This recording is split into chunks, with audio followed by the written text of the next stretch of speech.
Let me get my beard straight. Oh, hey, comic friends! I'm Travis. It's time for the comic roundtable, and tonight it's once again it's me and Mike, Sergeant America. How's it going, sir? Excellent. The sun continues to shine. That's a good thing. That's a good thing. Yeah. So we're gonna talk some comics, just you and me. So it might be a quick show because I don't just don't want to be me talking to you about books the entire time. So we flipped our imaginary 3-sided coin and we decided we're going to talk DC Comics first this week. Yeah. So I'm gonna start out by talking a little bit of comics where we talk some of the comics that both of us have got together. So I'll touch base on Detective Comics 941. It's the next part of the Monster Men. It continues to be okay, just like I talked about last week. It has the same things that maybe that's just me being a continuity snob or whatever, that this writer, that Orlando continues to use. All the characters use everybody's God-given name over the radios, and that kind of drives me crazy. That just seems like that's not what it should be. They're slowly trying to break down the chemical compounds that created these monsters back at the lab. Gotham Girl has flown off to Blackgate to save all the people because even though she's in the Batcave, she can hear the people screaming bloody murder. She shows up there, kind of goes nuts, and in the process of saving people, wrecks a whole bunch of people too. I mean, I'll save you from the monster, grabs hold of the prison guy and throws him across the entire prison. You have to get him out of the way, kind of thing. So, there's some chaos happens in the cave that all the people are being protected in. Stephanie Brown and Orphan are kind of left to figure that out for themselves because their transmissions aren't going through anymore, so they can't talk to anybody else. So they kind of work out what the problem is, what they think the problem is. There's some fungi or something in the cave they're in that's kind of driving everybody nuts. And so they figure out how to suppress that, basically. And at the very end, we get this reveal that when you knock these monsters down, there's a possibility that they are a contagion. And some of the heroes are exposed by the end of it. He's okay. I mean, like I said, it's not anything like super special. It's not horrible, but I'm not riveted or super excited by it either. So you aren't missing a whole lot, Mike. Seems like you only picked up the first one. Yeah, I mean, I'm only picking up the pieces that have the Rossimo art in them, so just the 2 issues of Batman. Right. So yeah, like I said, you're not missing much. All right. In the whole Batman-ish type vein, let's see. Teen Titans Rebirth, issue 1. Of course, it's the Rebirth issue, so it's set up. It's kind of set up, and so we get a brief exposure to Beast Boy, Kid Flash, Starfire, and Raven in this. And we get these like a couple pages of them kind of introducing the character, what they're up to, and they get attacked by some mystery robed figure that knocks them out or electrocutes them or drugs them or whatever. And at the very end of it, we find out that it's Damian that did it. He's like gathered them together by capturing them all and strapped them into this machine that keeps them from being able to use their superpowers. And I didn't care for it. I don't like that premise. I mean, Damian Wayne showing up and besting them is fine, but I don't know, him capturing these people and dragging them off to somewhere, I didn't care for it. I'm excited to see this team and how they might work, but like I said, I don't care for that premise at all. So yeah, we'll see. And there isn't a mystery figure. I thought there was people kind of implied that maybe there was a mystery, another member. That other member hasn't shown up yet, if there is a mystery other member. So, but yeah. More along the Batman vein, I picked up Batman Beyond Rebirth. This is Jurgens, written by Dan Jurgens, art by Ryan Sook. I'm a big Ryan Sook art fan, so I was kind of excited when I heard that. I actually enjoyed this issue. This is another one that's kind of set up, but it's not just set up. I mean, it just jumps right into the story. Kind of, you get kind of a semi explanation as to why McGinnis is back to being Batman from Batman Beyond. I don't know all of that stuff that happened that had Tim Drake being him in the future and all that. I have no idea. I know, and in this, it doesn't 100% tell you. This guy tells you something happened. He was kind of locked away in some suspension somewhere or whatever. He got freed, so he's back to being that. The Jokers are taking over. If you're familiar with the storyline at all, or the animated series, people who model themselves after the Joker are kind of controlling a part of Gotham, and he is going there because his ex-girlfriend, who is a social worker now, has wandered off into the worst part of town and has been captured by the Jokers. And there's a surprise reveal at the end of it, because in this world, I can't remember what the year is. Joker's dead. Joker's supposedly dead, and I say supposedly because at the end of it, his corpse makes an appearance. Several decades from now, that's all it says. It doesn't actually give us the time. Yeah. But I enjoyed it. It wasn't bad. I'm actually interested to see what comes next. I really like the Ryan Sook art. They throw in some great punching bag. The gun with the boxing glove on it. To knock out the police when the Joker people show up. Yeah. So yeah, I mean, it was fun. I don't know that Ryan Sook is a regular on it. Ryan Sook typically doesn't do a lot of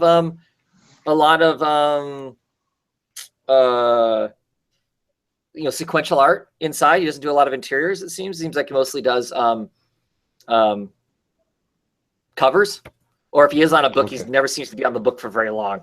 Has been my experience. So, but they got everything in here. They got the Jokers that are juiced up on Bane Venom, and he fights all that kind of stuff. But yeah, the big reveal at the end, I don't think it's that much of a spoiler. It's more of a, hey, if you're interested into the Joker, pick it up, because there's the corpse, supposedly the Joker. He looks pretty ripped though, but he's covered in stitches, and I think his brain is exposed. So one of the bad guys in this, that's kind of the boss of the Jokers, is trying to reanimate the Clown Prince of Crime. So I don't know. It was fun. Yeah. Make him a Solomon Grundy.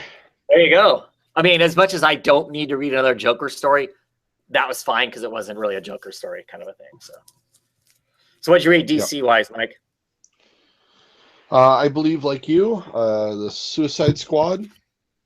Yeah. I mean, the original story is lightly passable, but flipping through it, I like the Katana storyline in here. They've been doing a relatively decent job with those backup stories, right? Of telling us kind of a semi-origin of each of the squad. Yes. Yep. And her getting the sword, how that kind of worked out, because I've only caught other bits and pieces of her past, so it was nice to see this kind of take on it, that maybe the sword chose her. Maybe there's a lot more darkness to the sword, and maybe she's not 100% controlling the sword. So one thing I did like, though, is because in the Suicide Squad, when it's Zod, you're fighting basically Superman, who can stand up to him. And the one part that they really maybe should have pushed in the movie that they didn't was magic stops Superman and all these Kryptonians.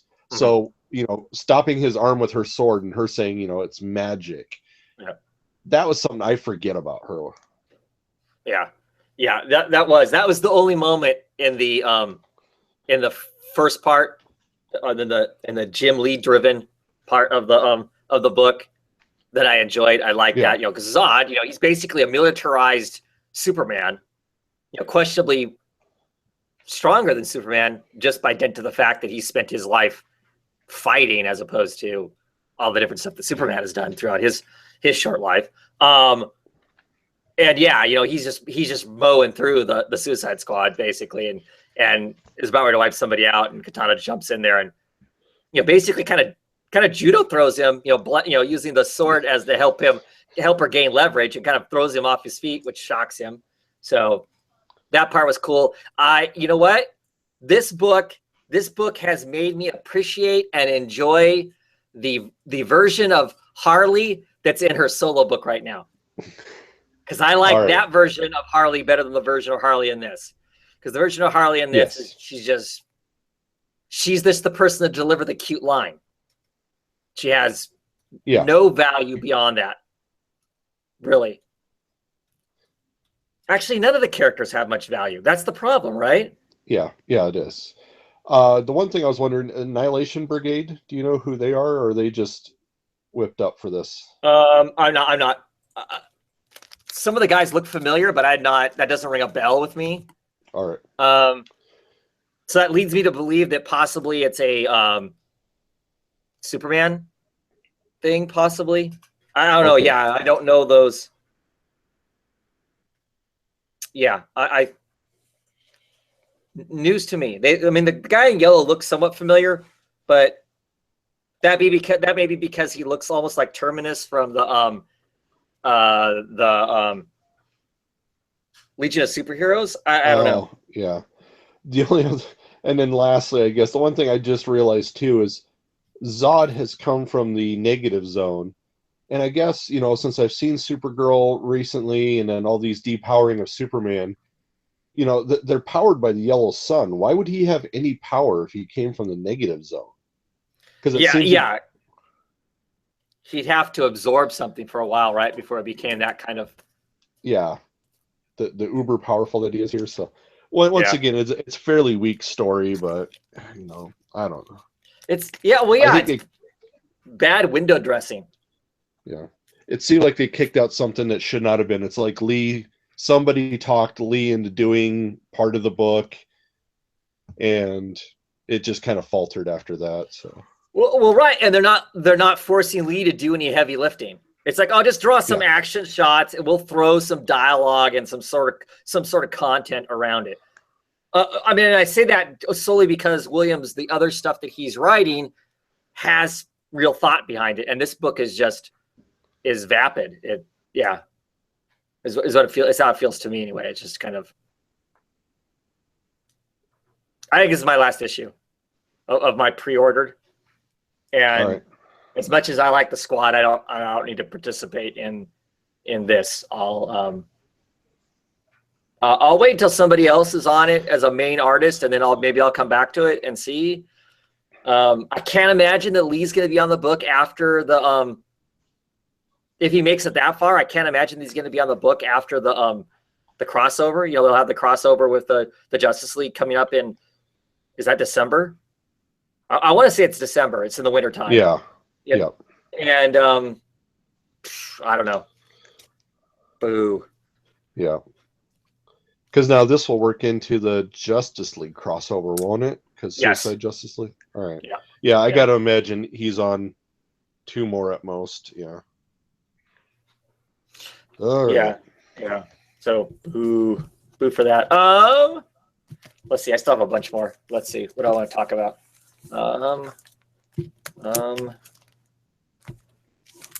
Wonder Woman, issue number 7, the modern version. She fights the big monster. In this issue.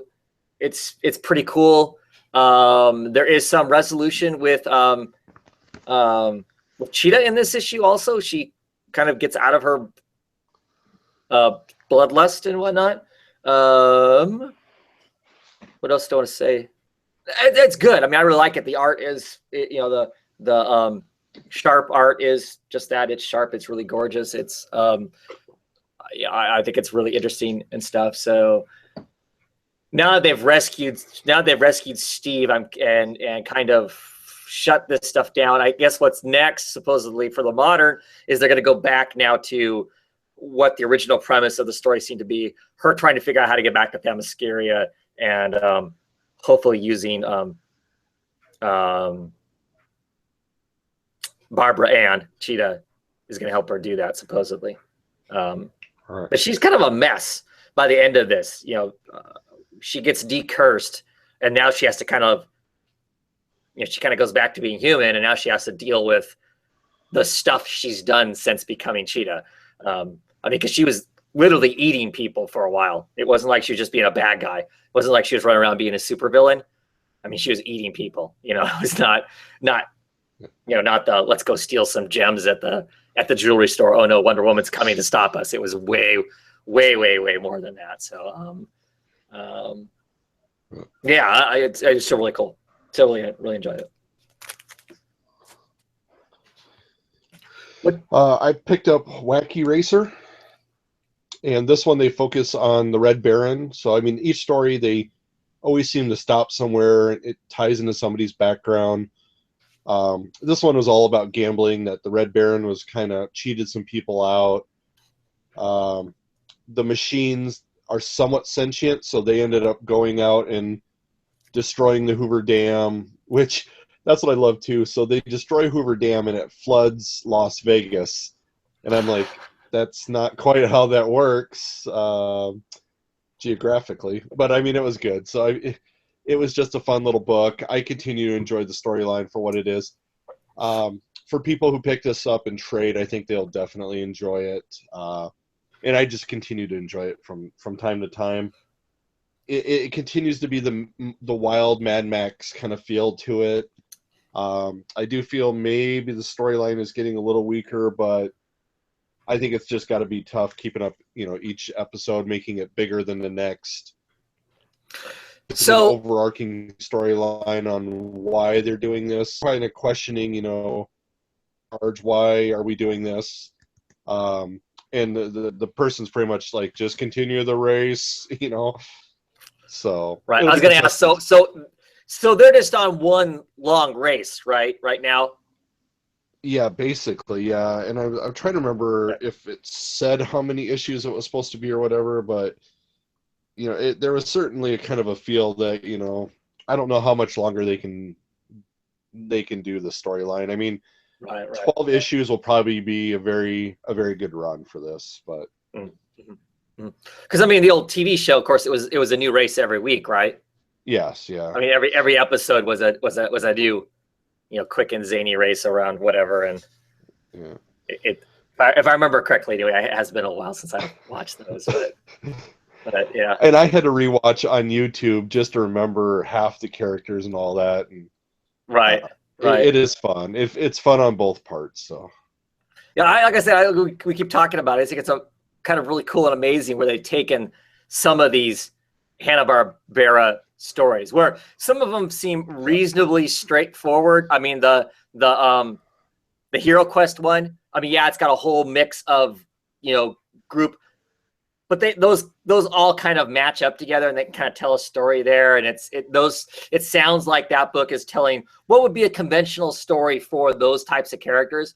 And then you get the Flintstones where they've given it this kind of interesting edge to it, and that book where they've just amped it up to be, basically kind of the whole Mad Max, sort of a thing, is really cool. Really cool way to take, what would be a lot of us, what we watched in reruns or when they originally came out, those original cartoons, and amp them up for us as adults. It's kind of fun.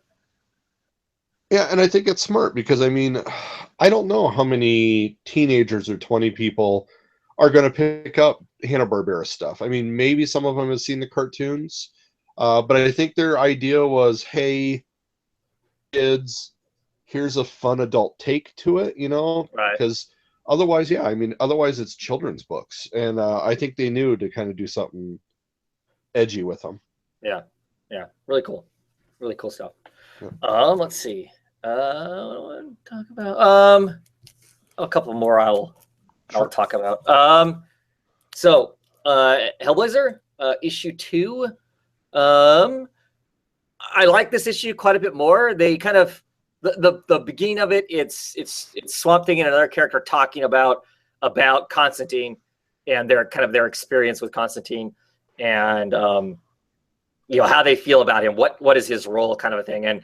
And Swamp Thing kind of comes to Constantine's honor in the sense that, yeah, John's a wanker, he does a lot of crappy stuff, but at the end of the day, he does believe that Constantine is really trying to do the greater good.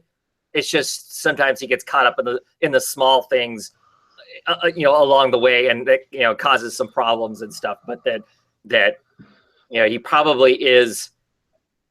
If you boil it all down, he probably is an honorable, good guy and whatnot. And then we kind of get into the kind of the storyline of what's going on with John. He's back in England after having kind of fought his way to get back there. He's really curious as to nobody has come after him. He figured once he got back to England, some of the people that he's always kind of irritated that they're going to show up. And well, he actually almost sacrificed all of London, 8 million people. He almost sacrificed all 8 million people. So he kind of expected there to be some pushback. The magical community would come and slap him for almost sacrificing their souls. And nobody's bothering him. He's like, that's weird. So he picks the club that he knows he should stir up the most if he shows up to. And he just goes in there to have a drink, and still nobody's bugging him. And he kind of meets this woman that he's had conversations with over lots of years. And she kind of implies that, hey, there's this guy that's kind of running the show. Maybe that guy wanted John to come back and get rid of that demon. You need to meet this guy. And John's like, I'm not having nothing to do with that. She kind of non-verbally gives him some clues that maybe she's in some serious deep shit is going on. So now he's kind of suspicious, and he's trying to work out. There's some, shadowy figure. We do kind of get a little bit of the shadowy figure in the background that is manipulating stuff that clearly, John's going to be on a road to, clash with at some point. And that'll be interesting. That felt like a Hellblazer from the Vertigo era storyline, this part of it. So is it as good as that? No, I don't think it's there yet, but it is that kind of a storyline. So I'm kind of excited about that. I still don't care for the Mortat art. It'll be a recurring theme with me anytime I talk about this book, as long as he's on it. All of his ladies look exactly the same. I can't tell one from the other unless they have radically different haircuts. So that would be a downside to it. And that's a monthly, right? Yes, it's a monthly book. So, right. And then, what? I like the monthly books. I'm enjoying some of the books that are coming out twice a month, but it makes me enjoy the monthly book a little more too. A little more time to think about what's going on in it. Is it really what I'm interested in reading, as opposed to, oh, here's the next one already, kind of a thing. Yeah. Continuing on with the John Constantine theme. Too bad Luke isn't here tonight to talk six-pack and dog welder with me, because John's in this issue also. Last issue he was just kind of talking. You'd see his hands, you'd see him smoking a bunch, but you didn't actually see him. In this issue, he's definitely there. Meanwhile, while he's having this long conversation, Constantine is with Dog Welder, the Spectre is looming large over where they're at, and is threatening to destroy them because he wants this guy, Beltor. Beltor at one point was a demon running around. He's done all kinds of awful stuff. He hung out with Intrigate, and the Spectre, since all the reboots, and he actually calls them basically that, since the pre-crisis, infinite crisis, rebirth, reboot, whatever, it's taking me I'm finally getting down to the lower things on my list to take care of. And this Beltor guy, he's got to go. And they all they do a kind of a Batman thing here about midway through, because he's threatening everybody. Everybody from the bar comes out and says that they're Beltor, Even Batman drives by in the Batmobile and yells out the window, "I'm Beltor," kind of a thing, which has just recently happened in a Batman book. Funny as hell. The other thing that's hilarious about this is they really pick on all this rebooting stuff. I love the fact that DC is basically letting Garth Ennis poke fun at them. He's poking fun at their behavior and changing the numberings of stuff and whatnot. Because John Constantine is in here at the very beginning, like I said, and he's talking to Dog Welder, and he's talking about how all this, we used to be great, and then as time goes by, people kind of get tired, and then someone says something about sales, and somebody says something about making a change because the sales aren't so good. He's saying all this stuff in this British accent and whatnot. And he's like, basically, look what the hell they've done to me. So now he's walking around. He's wearing a big space helmet. He's got a laser gun that's called Hellblazer 44. And every time he tries to smoke a cigarette, the visor falls down on the helmet, and he smashes the cigarette into his visor because he can't smoke it. And he's all pissed, and he's trying to tell Dog Welder, how to make sure this doesn't happen to him, kind of a thing. And it's pretty funny and gross. There's clearly in this issue, once again, we have some stuff that's so Dog Welder doesn't talk. Dog Welder is mute.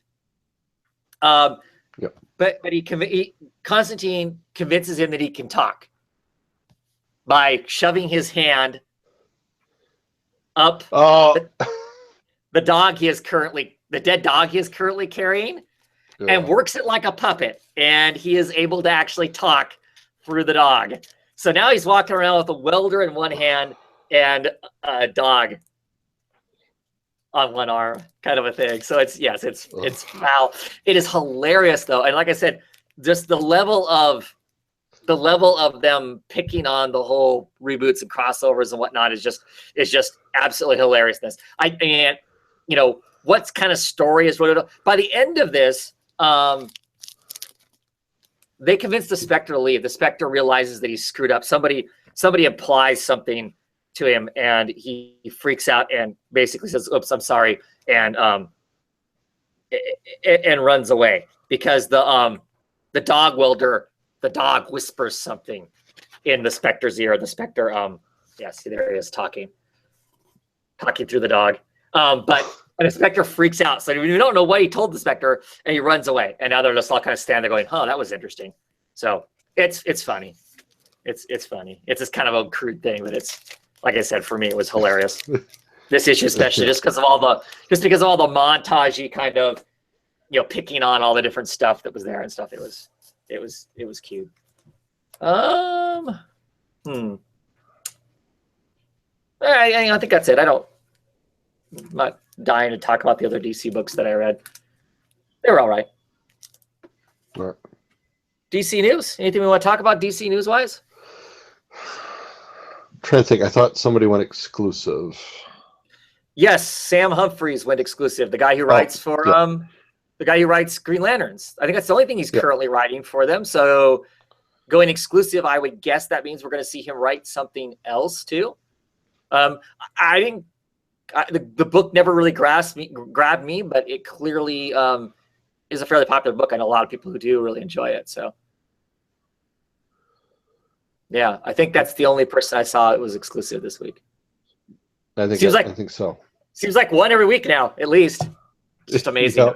It's just amazing to me after going 4 or 5 years of nobody being exclusive except for like Snyder and Capullo. Now suddenly we're getting just a ton of people being signed exclusive. So, and I wonder if that's part of with the sales, if they figured on some of these that if they got the consistent numbers, they want to keep them so they can keep the consistent numbers, and then maybe let them write some other fun book, or here's something on the edge that maybe all your fans from the big book will go to the small book.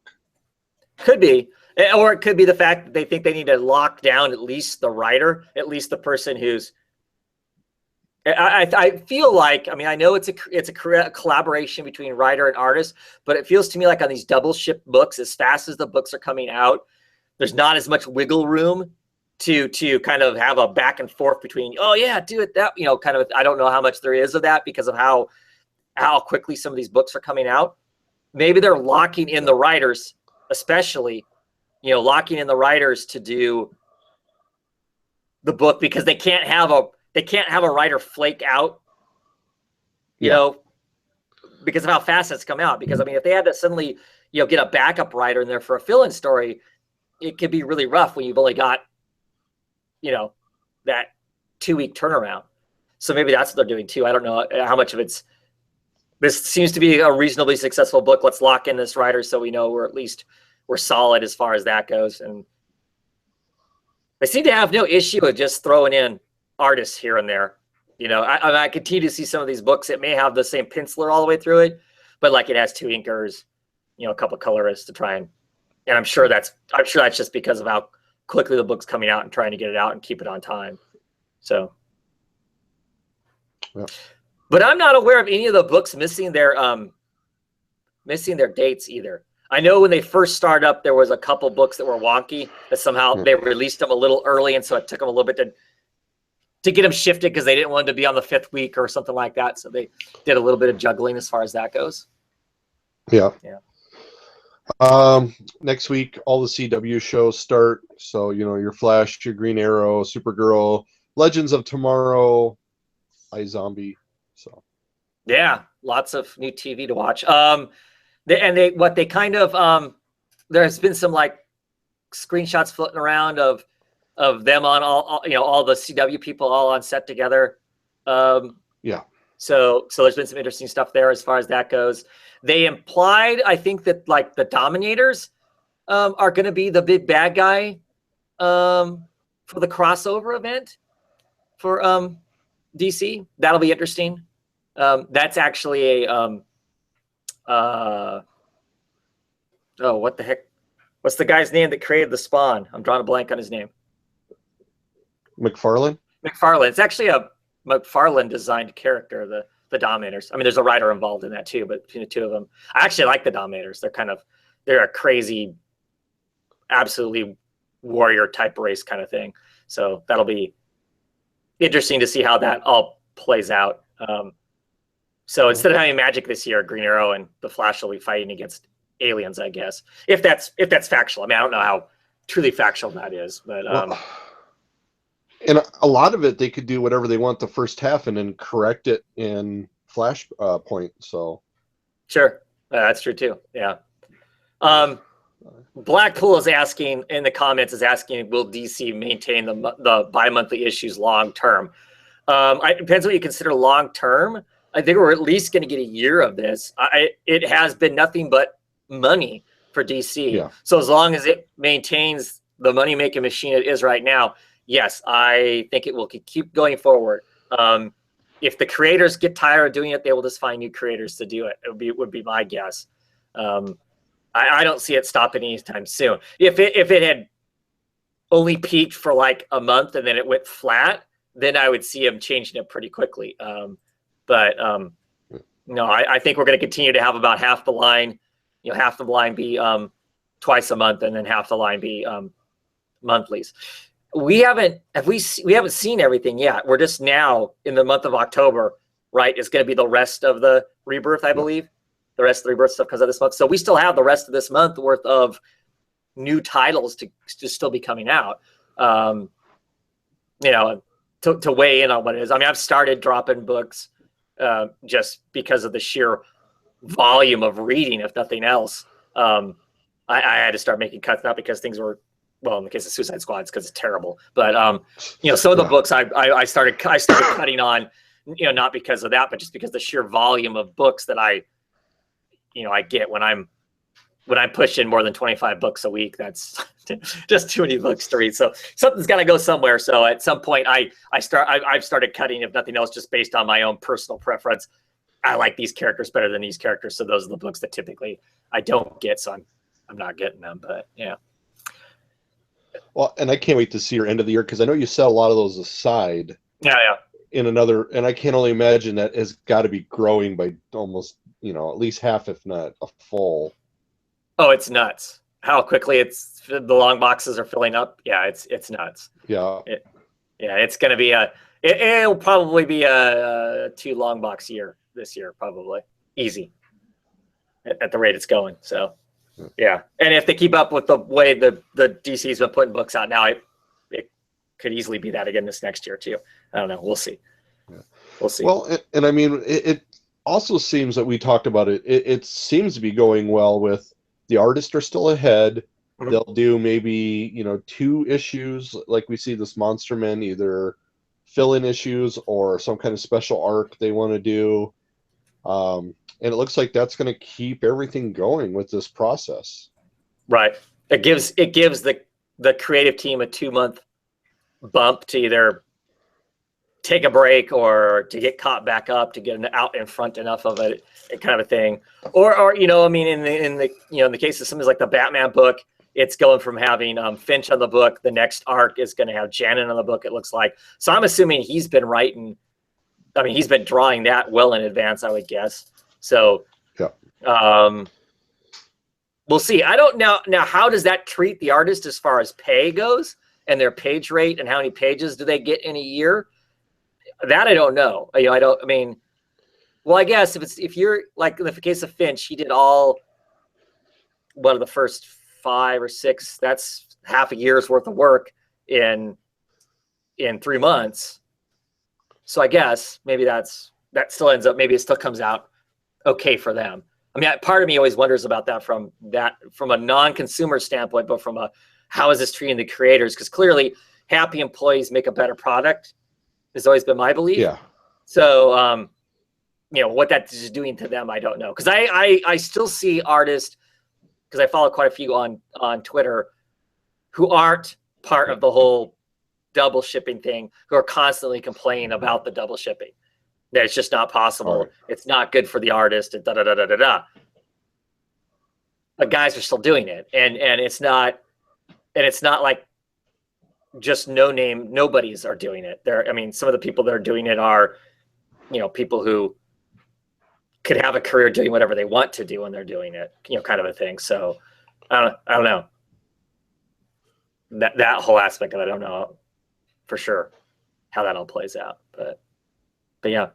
Any other DC news? It looks like they just finished filming this week for the Justice League movie.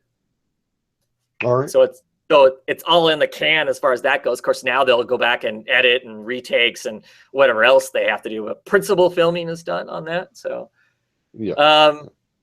That horrible movie Suicide Squad is now the 5th biggest money-making superhero movie.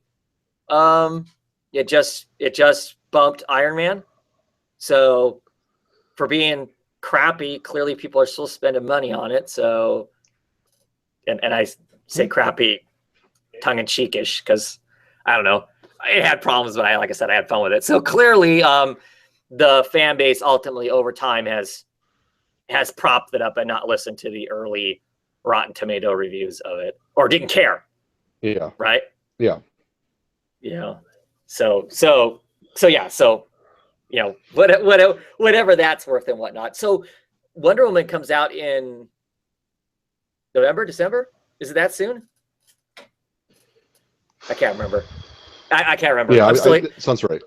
I'm still excited for that. And speaking of Wonder Woman, the other earth-shattering news, which to me is just absurd that it's even news, quite honestly. Oh my gosh, Wonder Woman is bi. Really? No kidding. So I don't know, maybe that's just dumb because duh. I mean, I don't know. I don't know. I mean, I get the idea from a representative standpoint that, you know, they've come out straightforward and said that she is. But the only person I've actually seen say that it is Greg Rucka, and Greg Rucka is a freelance writer.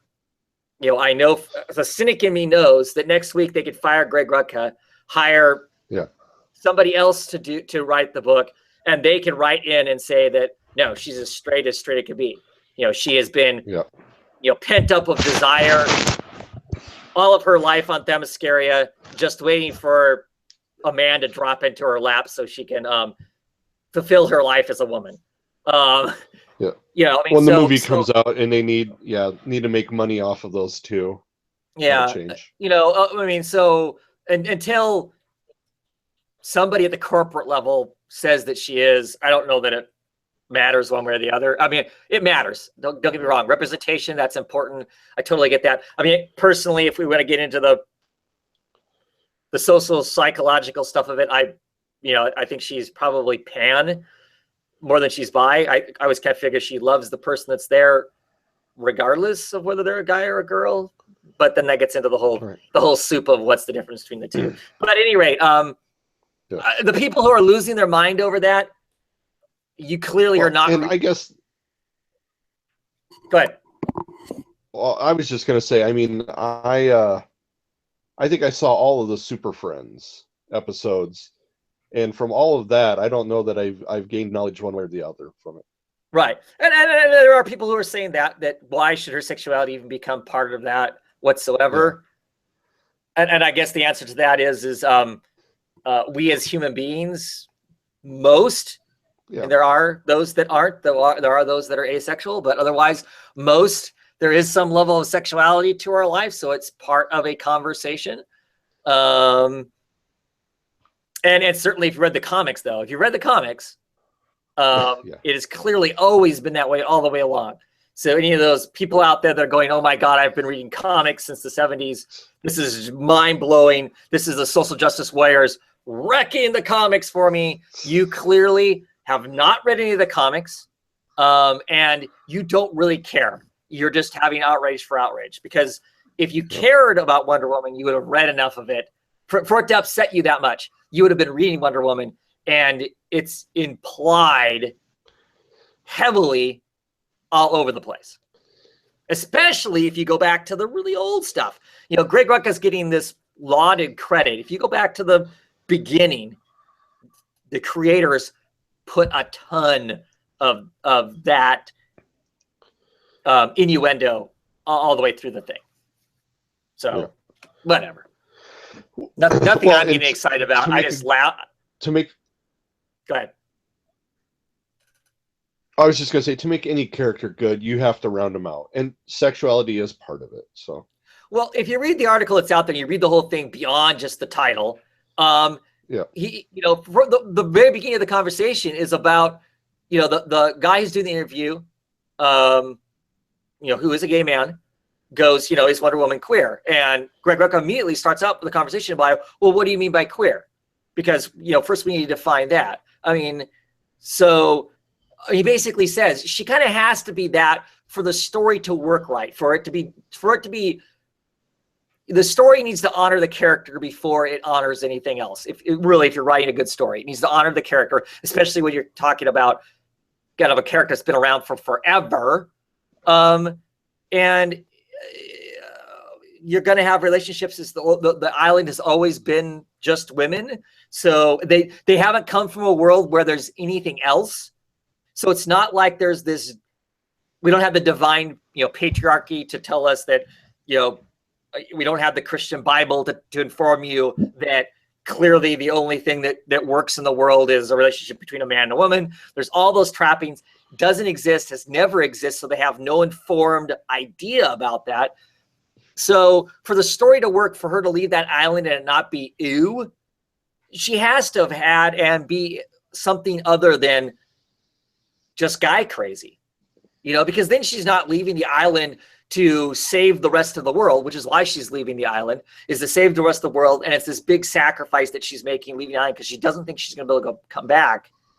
Instead, it's about a guy, you know, she's now suddenly devalued because now it's all about her being obsessed with this guy that crashes on the, so I don't know. Conversation's longer than what I already wanted anyway. To me, it's just like I said, the biggest thing for me is, and you could do an entire hangout on it probably. The biggest thing for me is that it just cracks me up that it's that people are losing their mind over this. It's not that big of a deal as far as being offended.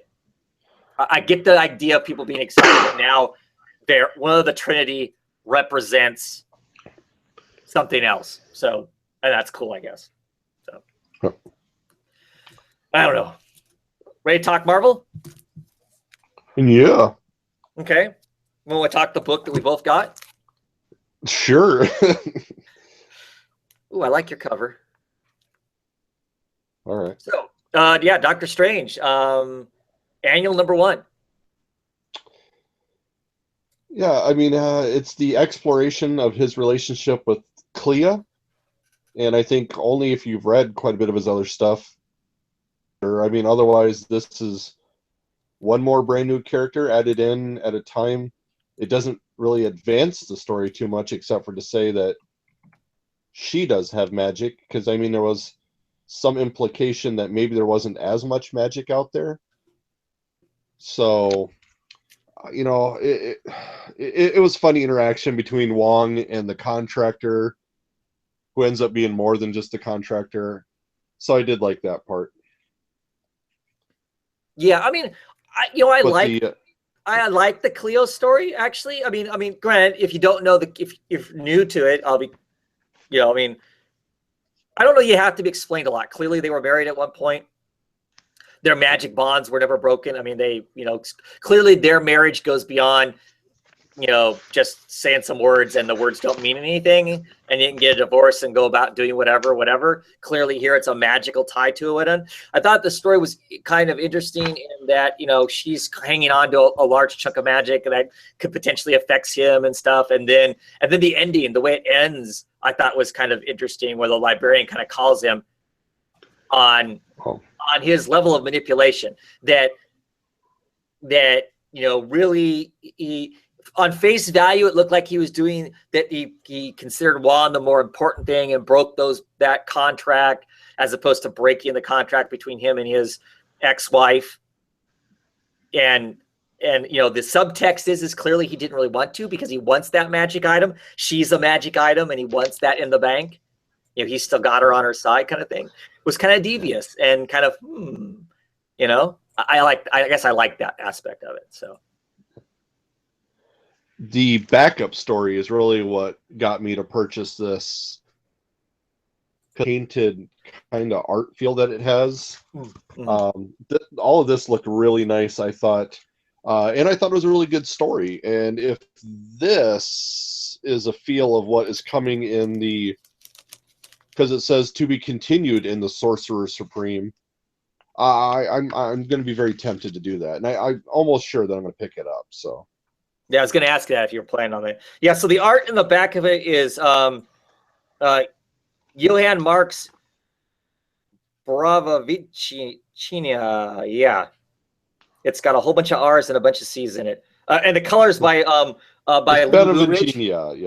Yeah, and colors by Lee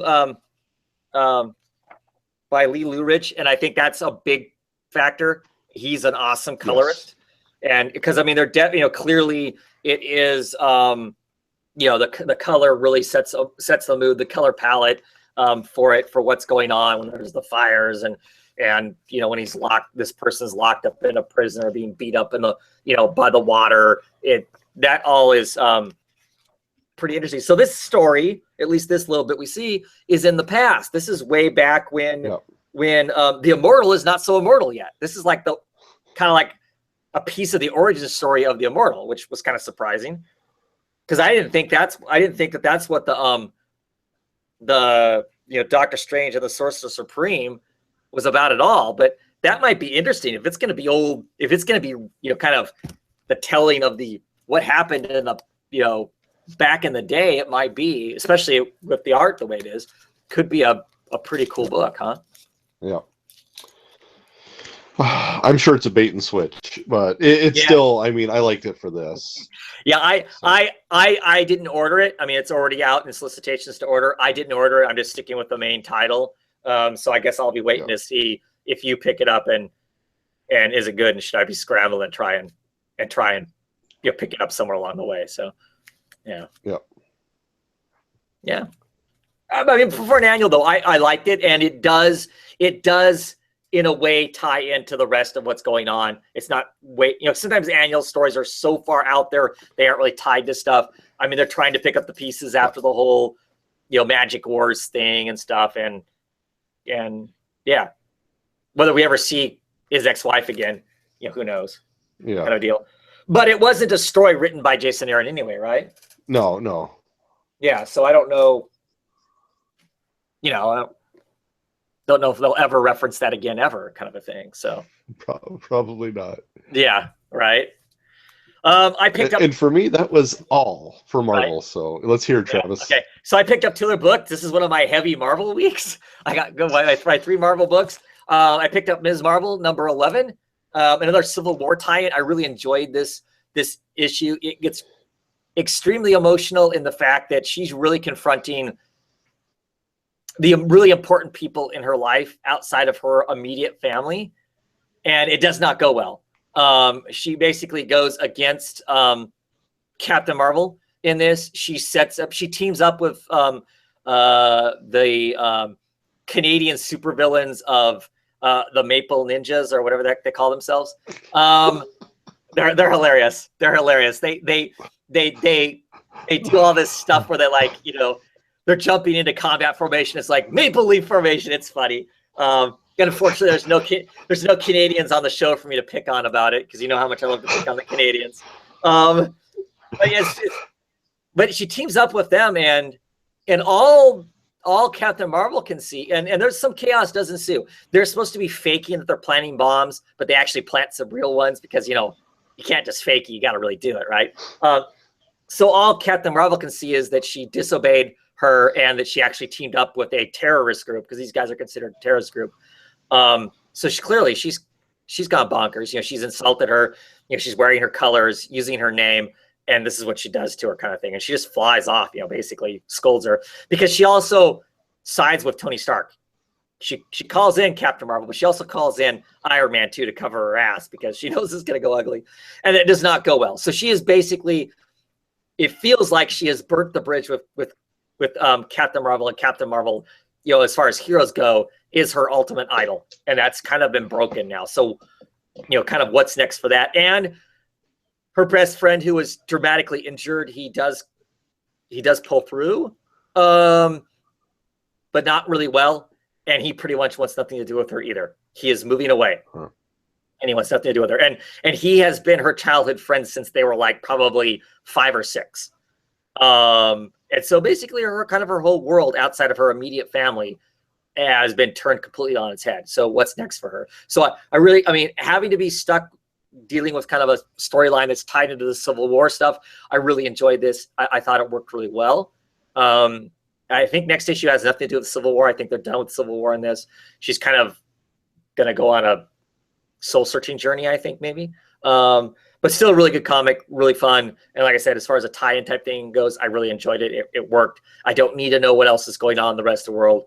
You know, I know enough just from what's told in here to get a sense of kind of what the Civil War is like, and enjoyed it. So good for that. Actually end up being a really heavy storyline with that. Yeah, because if you did want to follow the storyline, you would have to wait and wait and wait. Yeah, it would be what, December or January before I make that final issue of that, right? So yeah, yep. I mean, granted, I still probably am not going to know what actually ultimately happens at the end of that. But you know, it didn't totally bake the story I was reading. I didn't have to sit through 3 or 4 issues of the comic I enjoy being wrecked because it's tied into Civil War. And of course, my other book, Spider-Woman, was also tied into Civil War, and it's extremely heavy in the sense that, of course, in this case, you know, she's holding the arrow because she knows, you know, she has been confronted with the knowledge that, you know, Hawkeye executed Bruce Banner, and literally executed. The guy walked out of his house and took an arrow to the head. So we kind of get her going through. We get to see her back in the past being friends with Banner. You know, them kind of, you know, her picking on him and flirting with him, and him being this insecure kind of a, you know, scientist, and her joking about the Hulk. And clearly they have a really great relationship and whatnot. And so she's in his lab remembering about that and being very angry and stuff. And she ultimately decides that she needs to go and talk to Clint, her ex-boyfriend. Clint is Hawkeye, and have some sort of conversation. She wants to have no conversation whatsoever with Carol, Captain, Marvel, because she basically did this. This is all her fault as far as she's concerned. You know, that this is, but it's the only way she can get into Hawkeye, because other people have broken in to talk to Hawkeye, Deadpool and a whole bunch of other people. They've got him under such maximum security now that she figures she has to break into Alpha Flight and then use the teleporter on the Alpha Flight station to then teleport herself into the prison. Well, she gets to the Alpha Flight place and she basically gets caught by Captain Marvel, and they kind of have it out, but don't. Captain Marvel basically says, "Hey, you want to talk to Clint? That's fine. We have to talk to me first. You know, we have to yell and scream at each other, throw some punches at each other, and then go have a drink and get this out of our system." Well, they do punch each other around a little bit. Well, Spider-Woman punches Captain Marvel around. It's not, she doesn't fight back. But she goes, "I won't have anything to do with it. There is going to be no us just yell at each other and then have drinks and we're done. this is permanently broken. And she basically leaves, letting Carol know that we are no longer friends, that we will never have that kind of relationship ever again. We've crossed a boundary that, that we're never going to come back from. It's not like you cheated on my boyfriend and we can laugh about that years from now because he's a stupid boy. This is way beyond that. And yeah, so it ends pretty heavy of her walking off. I don't know what's next for her, but it'll be interesting. Really enjoyed it. This is another one of those ones where it's the whole Civil War thing has worked out really well because they're still allowing the characters to be themselves and work on a very small piece of the story instead of having to have their book taken over with the big events. Because Ms. Marvel and Spider-Woman are kind of off doing their own thing, they've kind of continued to allow to do that. So it's successful tie-in, to me it feels like, because it's telling a story that we wouldn't have gotten otherwise. And it's not been bad. It's been pretty interesting. So yeah, I don't know how long Spider-Woman will last, but I hope it lasts a long time. Issue 11, I've really been enjoying it because I've kind of been, marching to its own beat, even with the crossover. So, or tie-in, I guess it's not a crossover, tie-in. So, yeah, and that's it for my Marvel books. What do we know, Marvel news-wise? Sweet Christmas. I hope you started the show. I've watched the first 2 episodes. Yeah. I can't binge watch that. No, I understand. There's too much.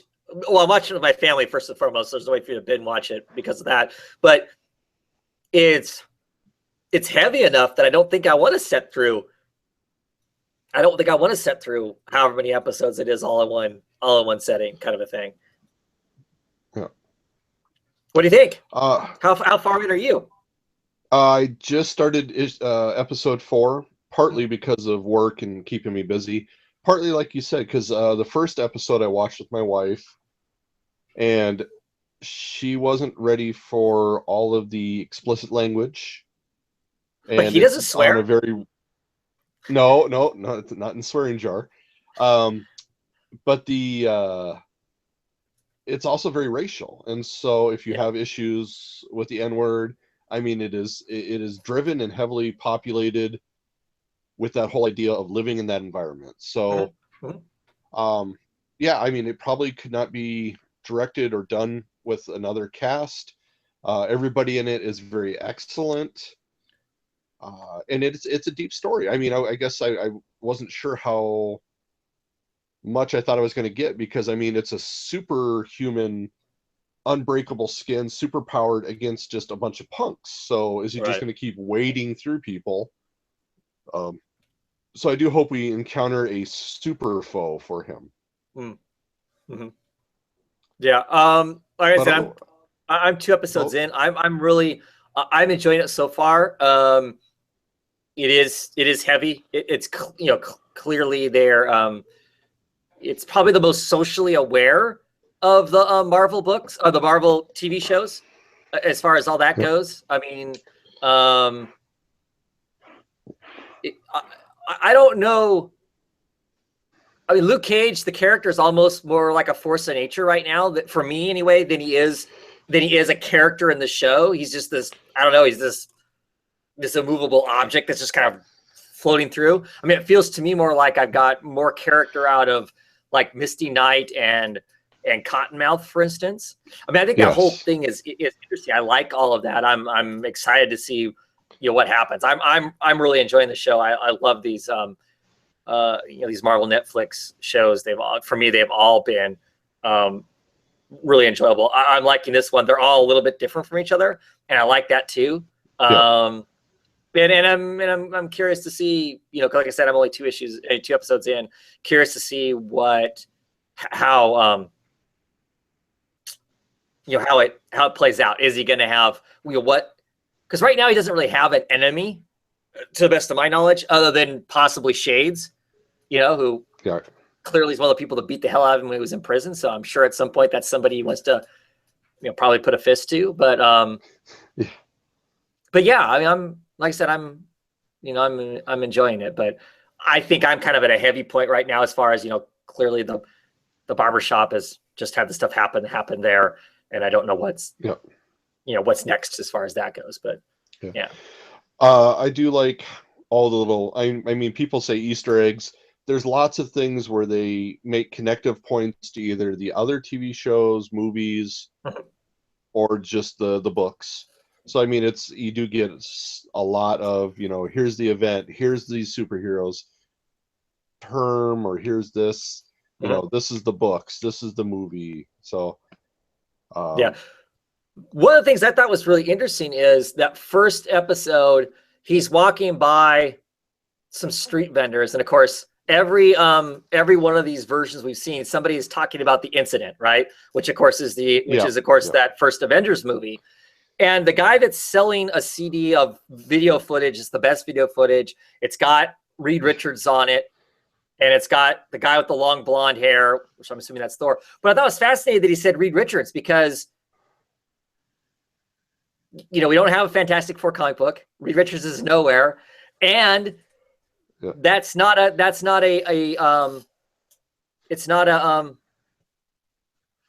character that they have control over.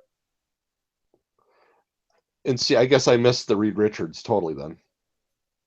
I'm almost positive they said Reed Richards. I'll double check. Maybe somebody will call me on that, but I'm almost positive to that, because after they said it, I'm trying to listen to what else they're saying. At the same time, I'm looking at my family going, did they just say Reed Richards? Because it just surprised me, because, they haven't really, to the best of my knowledge, they haven't really mentioned the X-Men either, kind of a thing. So I just got that. To me, it was kind of a surprise to hear that name just kind of thrown out. It would make sense that it would get thrown out, in the reality of if all that stuff's in the same universe, but it was a surprise. But yes, the little stuff that's winks and nods to the bigger universe is pretty cool also. Yeah. Well, and it took me a while before I realized the Rebound Girl was Jessica. Right. When he was talking about that. Yeah. And some of the other stuff. Yeah, I didn't pick up on that either, but my wife did. She's like, "Oh yeah, that's Jessica." Put the shotgun to him. Oh, right, okay. Yeah. So I don't know. I'm looking forward to it. I'm looking forward to checking the rest of it out. And it just continues to make me excited for whatever the next thing's going to be too. So. Yeah. And without reading this last series of Power Man Iron Fist, Cottonmouth refers to his cousin as Black Maria. Yeah. And it wasn't until he said that I'm like, oh, I just read about her. So right. There is layers to this that you get more out of it the more that you've invested in these characters. So yeah, it's kind of. I've been very happy. It's kind of amazing with Luke Cage that I feel like to some degree the character was created as to kind of cash in on the black exploitation film era kind of a thing, right? To some degree. I don't know if that's 100% because I don't claim to have tons of knowledge about the character, but it feels like that's the era that he came out of. But it's amazing that pretty much they have taken his origin story and it's solid enough. They've had to do nothing with it. I mean, they changed nothing. They didn't tweak anything. They didn't whatever. So for 40 years and it's still, it's still solid. So yeah, that's cool. I mean, that's cool that the core of the character is rock solid enough. They don't have to do anything with it, but yeah. I like it anyway. I like characters that are kind of invulnerable kind of thing anyway. They can wade through bullets. That just amuses me. So that's all cool too. So, we got our hallway scene that we get every episode or every series. Yep. Yeah. That's funny. That's funny. That's become a thing. So yeah, I'm hoping to either get more episodes in tonight or tomorrow, because then it's going to start getting harder to watch it because, as we mentioned, a lot of the CW shows are rolling back up, and I watched quite a few of those too. So it'll be interesting. You got to secretly hide from your family, go in the basement, get them all watch, and then just act surprised when you watch them. Yeah. Or I'm just brilliantly know when it's going to happen. Yeah, I guess that's something like that, right? So. Yeah. Cool. Any other Marvel news or anything? Nothing that's catching my mind right now. No. Yeah, I can't think of anything either. So let's roll on to independent books, shall we? All right.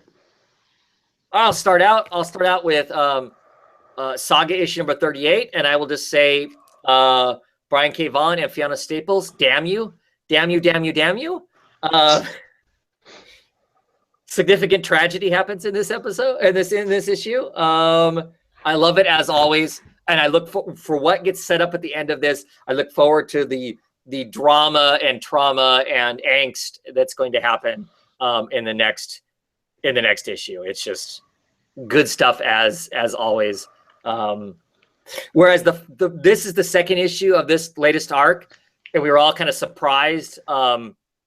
With last issue, it didn't jump forward in time, because usually what's happened with every one of these arcs, we've like jumped forward 4 or 5 years.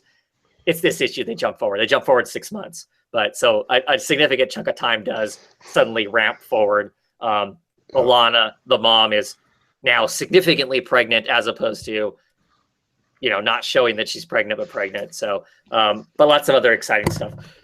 I won't talk about it a bunch, because lots of people read it in trade, but really continues to be brilliant and good, if you're into that sort of thing, I guess.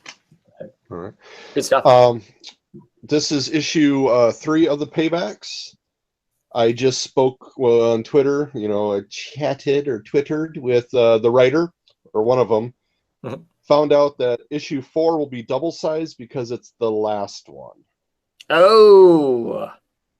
So once again, I get my heart broken. I mean, like it's middle school dance time, and she's walked away from me. I still enjoyed it. It was still another great issue. Love the characters, love the storyline. So once again, I would implore everybody to pick this up and trade. It's just been a blast. I guess I'll have to continue reading whatever else they do, but Paybacks is coming to an end. So, I wonder if it's.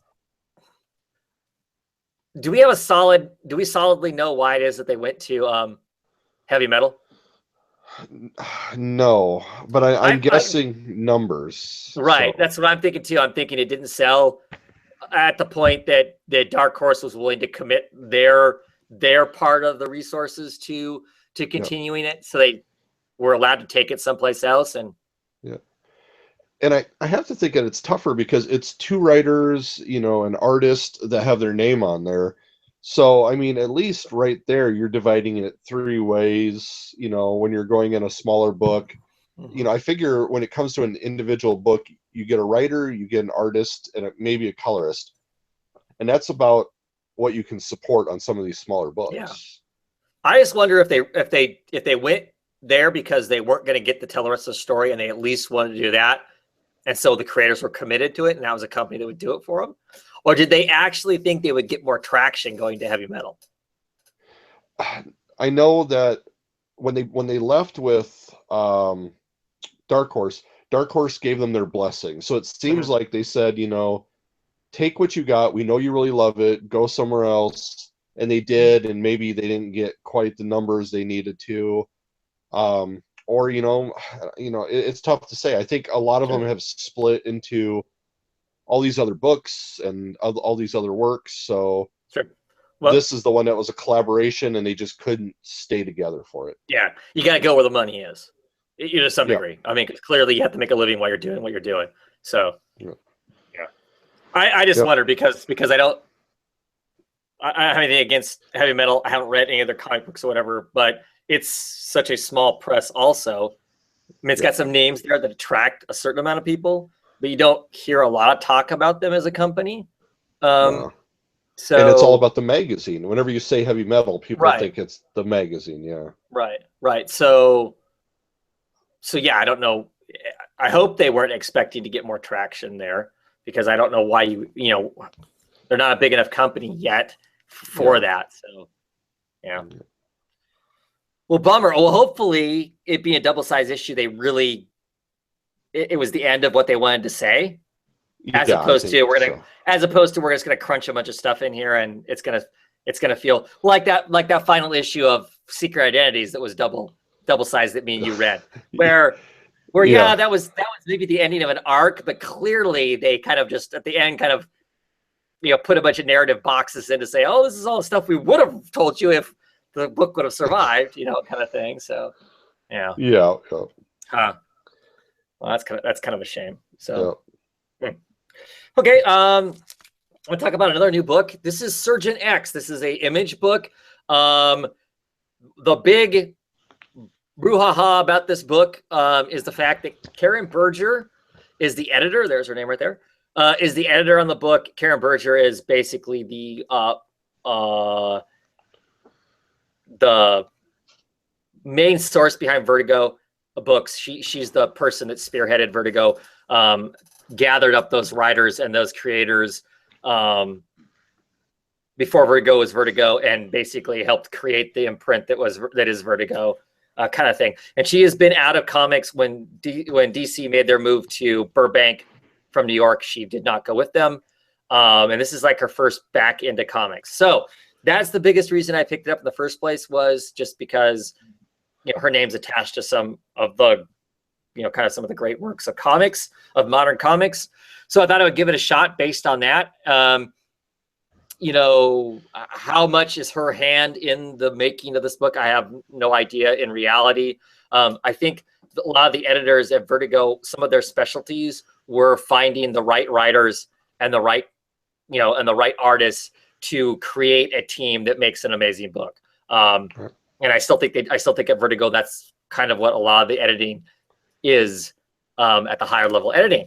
But at any rate, so the story basically is, it's set in like 2036 or something like that. And we have this amazing technology. We can do these incredible surgeries. I mean, we can, casually sew new hands on people and do all this stuff.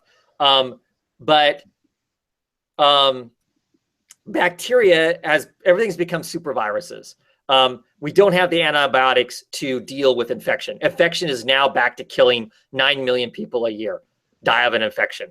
You scrape your finger on something, and if it gets infected, there's no antibiotics that work to save you. And if you're lucky, you lose your finger or your arm, or you die. Kind of a thing.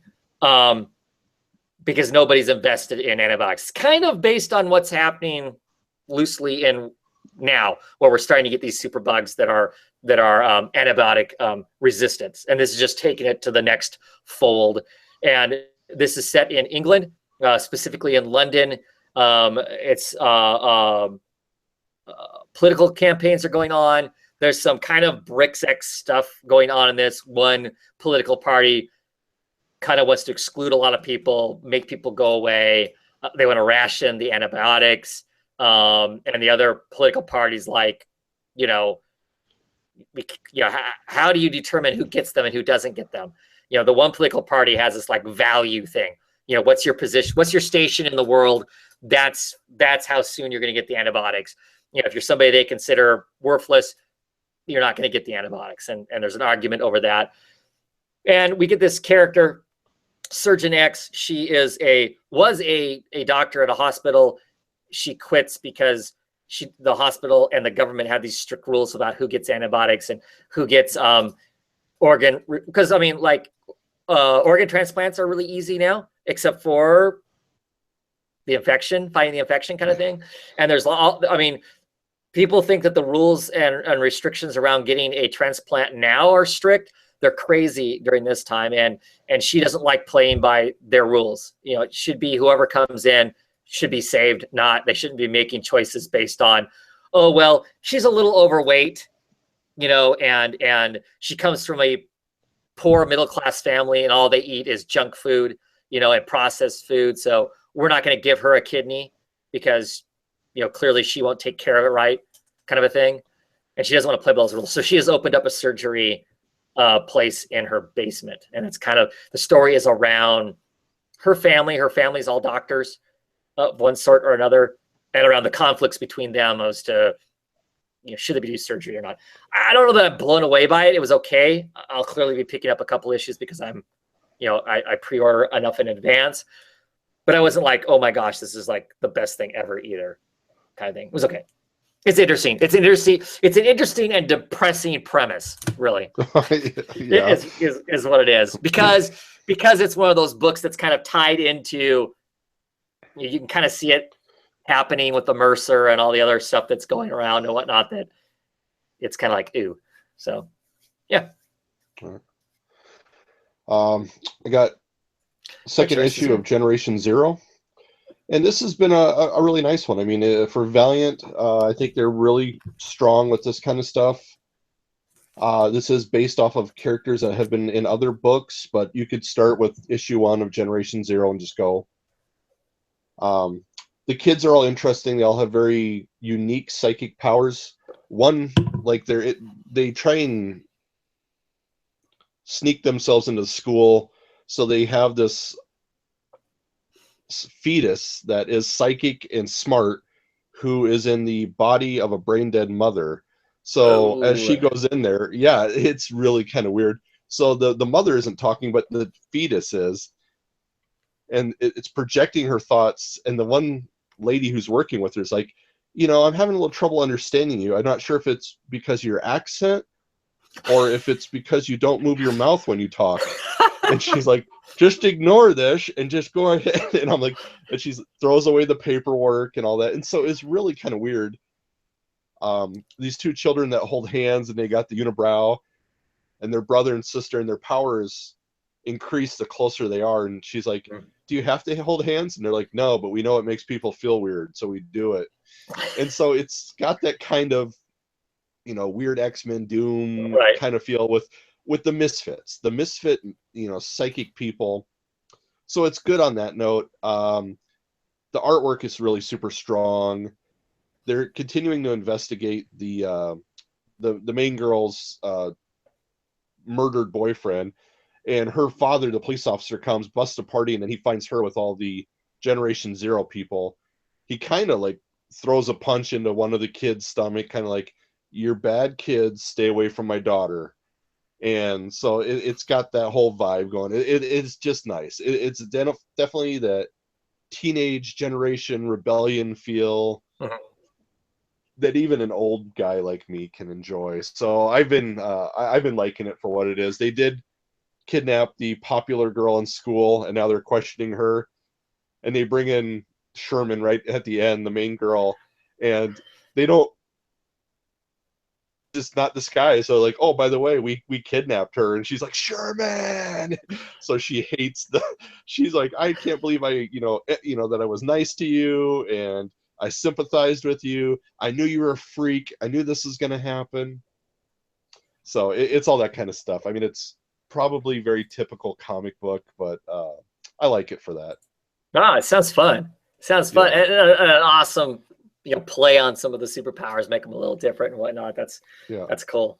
That's cool. Right on. It's somebody who's looking independent, something that's somewhat familiar. It's easy to jump into the storyline. So and it's not so tied into the rest of the Valiant universe that you have to have deep knowledge, because it seems like a lot of those books are really tying into each other pretty heavy. Yeah, and I think they're trying to find that right line. I mean, you can read it, but then you can also read some of it and go back and read old stuff. Sure, which is cool. So, if you read this, you're not lost. But if you're more interested in knowing more, you can go hunt down those back issues and read more of that stuff. Yeah. That's a perfect mix of it. So that's cool.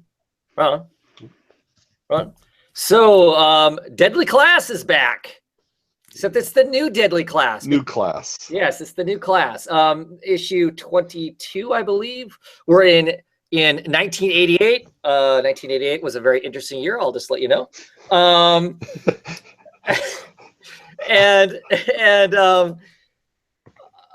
So I didn't know what we're going to get back into at the class with Deadly Class, because the last issue ended so brutally that people were on Twitter asking Rick Remender if the book had ended. I mean, that's how brutal the book ended. It was like, oh my God, did the book end and you just didn't tell us that it was ending? Kind of thing. So needless to say, new class, you got a new group of freshmen come in, and you have the few sophomores that survived graduation last year are there. And it's I don't know how to take the book. I lost the character that I thought, the book seemed to be centered around.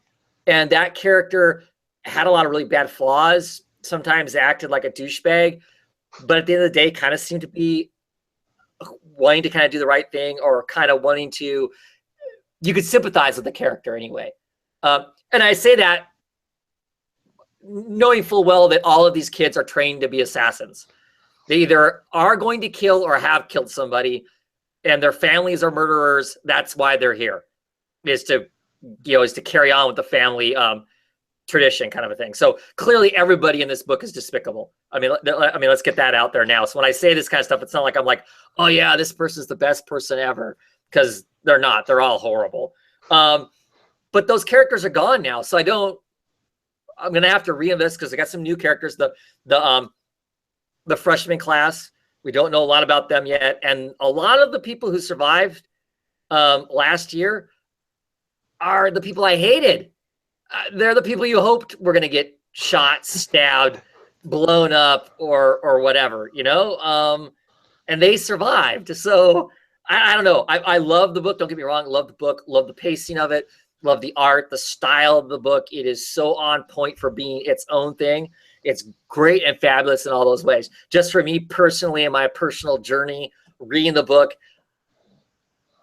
I enjoyed this issue, but I just don't know what to think of it now. It's like, okay, now where do I invest at? Because most books that I really enjoy, I invest in something in it.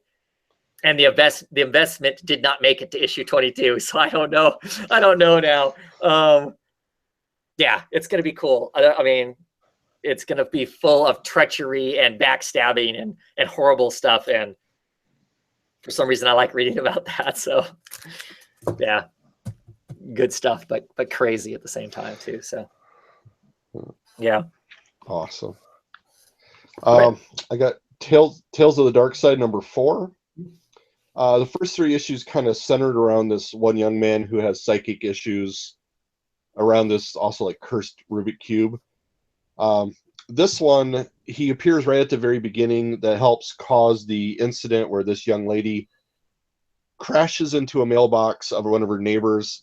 She brings it up to him, to their doorway, and is like, I destroyed your mailbox. I'll pay for it. I'm sorry.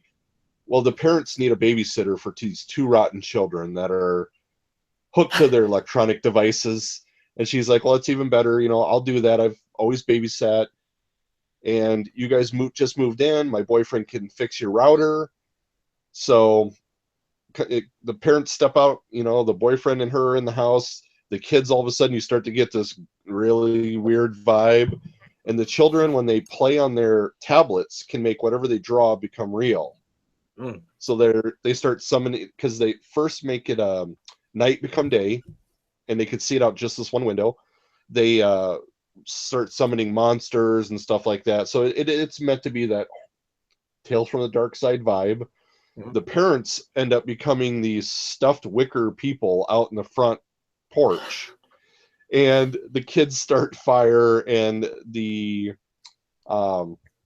babysitter and them have to escape. And it's just amazing in that point that I'm not going to ruin it, because I would like people to pick this up. It's the guys, Joe Hill, Gabriel Rodriguez from Lock and Key. Lock and Key, yeah. And that definitely, that whole vibe comes through, especially in this issue. And that's what I wanted when I picked these up. I didn't want a huge continuing storyline.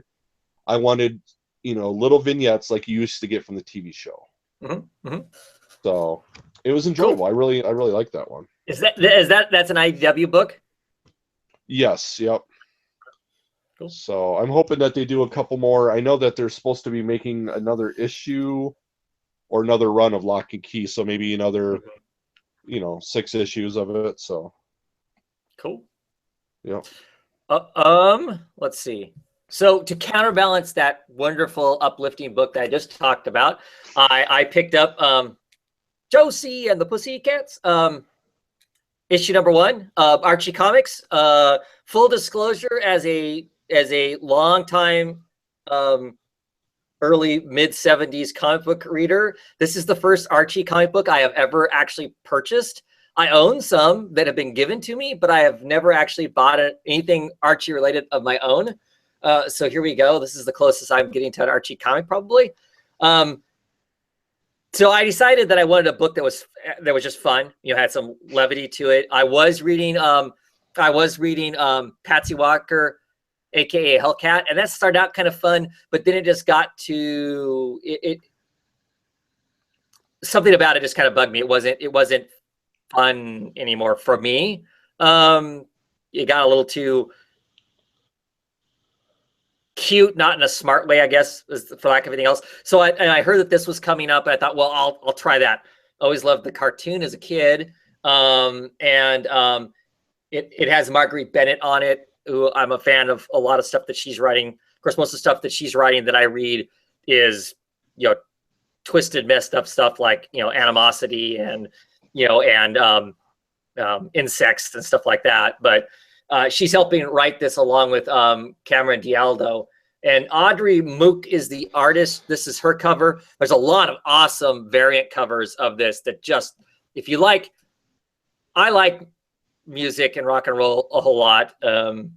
And so a comic that incorporates that always kind of excites me anyway. And some of those other covers just capture the whole kind of girl band rock and roll thing really coolly. So I almost regret, typically when I go to pick up a book, I will always get the, whatever the A cover or the main cover is. I don't, with the exception of Doom Patrol, I don't jump into variant covers very often. I almost wish I would have with this, because I ordered this when I didn't know what the rest of those covers look like. And there are some other covers that are just completely kick-ass.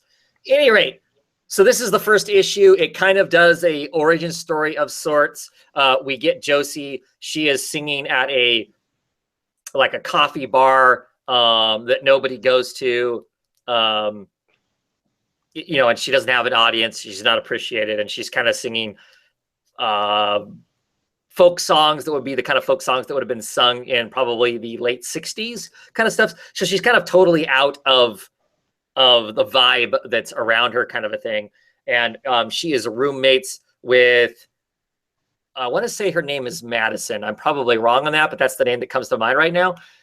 And she is kind of, she's the kind of the ditzy,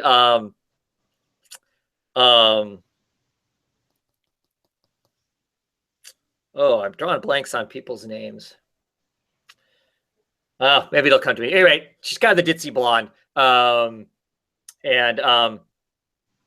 You know, she's more about going on dates and stuff like that, and doesn't have time for music because she has heard that Josie has heard that there's a going to be a charity concert at the for the animal shelter, and so they need to, you know, she decides that's a new place to find a new audience, but she needs a band because she's no solo acts. You have to be in a band. So she wants to get her friend to do it. And her friend's like, no, I'm not doing that. I've got dates, whatever. And then it shows her out on the date, going on the date. She's on the date. She finds a cat standing outside the road, getting rained on. She rescues the cat, dumps her date. There's some funny lines in it about kind of where they break the fourth wall. The character acknowledges that, oh, hey, this ties into the beginning part of the story. I mean, so they're kind of winking at you, the reader, which I thought was funny. She adopts this cat. They go to the pet rescue place to get the cat shots and all that kind of stuff. And they meet the vet assistant, who is a wonderful singer herself. They end up being a band. It kind of goes weird.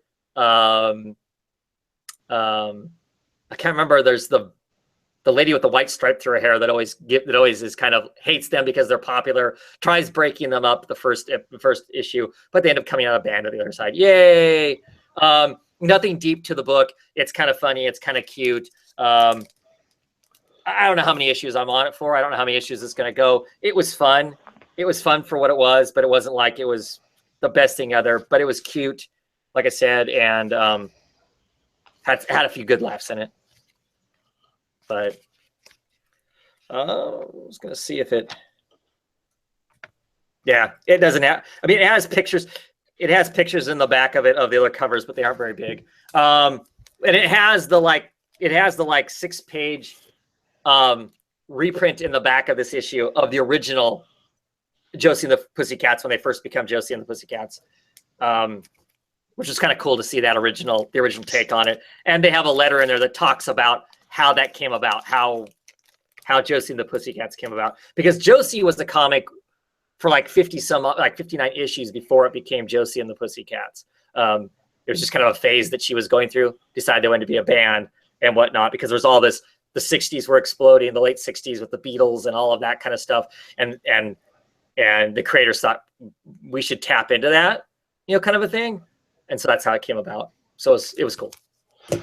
Stuff like that always amazes me on how long it ran, and it's like, and who supported it during that time frame. But it's amazing. Archie went forever, Josie and that kind of stuff. So. Yeah. I mean, they're doing retakes on the stuff right now, to get to kind of get the old people back into it, I think. Right. But clearly the old stuff is still selling. I still see the digests being turned out places and whatnot, at least. There's still occasionally the grocery store that has the digest sitting on the rack next to People magazine. I see them being bought. I'm aware of kids in my neighborhood who are getting the digest sent to them via the mail. So yeah, I mean, they wouldn't say they're reading a comic book. They're reading those digests. They as kids don't see it as the same thing, but they, they have subscriptions. I mean, they're getting them, I think at least quarterly, kind of a thing. So it's still out there and it's still going strong. The old version and the new version, both. So, they kind of look at me like I'm crazy when I go, "Oh, are you reading the, Archie by Midnight or the other the horror versions and whatnot?" They're like, "I don't know what you're talking about," but yeah. So I mean, it is interesting. It's an interesting company, and Archie's and for me as a comic book reader, it's interesting in that aspect. I mean, like I said, I own probably 100 or so different variations of Archie comics that I've just been gifted to me over the years. When people know I read comics, oh, here, I got some comics, have them, kind of a thing. And there's an iconic appeal to me to them just because of the longevity of the book. But I mean, I'm personally not interested in sitting down and reading them. But yeah, it's cool that it's still around in some sense, and they keep breathing new life into it. So, yeah. Was there ads in the back of that one for other Archie comics then? Yes, the Betty and Veronica ad was in the back here. So they got the Betty and Veronica ads, in the back, and I've heard mixed feelings on that book. Some people love it, and some people hate it. They don't think it does a very good job of portraying that kind of a thing. They talk about hey, you can pick it up digitally too. Of course, I could tear that page out, right? Because it's digital comics. But yeah, so there's the original. There's the original. Yeah, and there's the original reprints of the original, take on the whole thing. So, and in this, the what's her name with the black stripe in her hair? She has, she's like, I don't know, a witch or is related to witches, so she has some spells. She casts a spell on them so they can't sing. So they're playing for the school dance, and all they can do is meow. They can't sing. All they can do is go meow, meow, meow, meow, purr, purr, purr, meow, meow, meow, meow, purr, purr as they're playing, and everybody loves them. It backfires. They're all like, "Oh my God, this is the greatest thing ever!" And they want them to come and play all the, so it backfires, and she's all mad because it backfires and whatnot. But it's Josie, the original cat meme. Yep, basically, yeah. But I don't know. Like I said, part of me is just a sucker for the whole, like I said, the whole rock and roll chick kind of thing is kind of kind of thing. And speaking of, they're gonna have a TV show, right? Yeah, that's ads back here too. And I will tell you what. Here's the ad for the Riverdale. Okay, this half-sunk boat.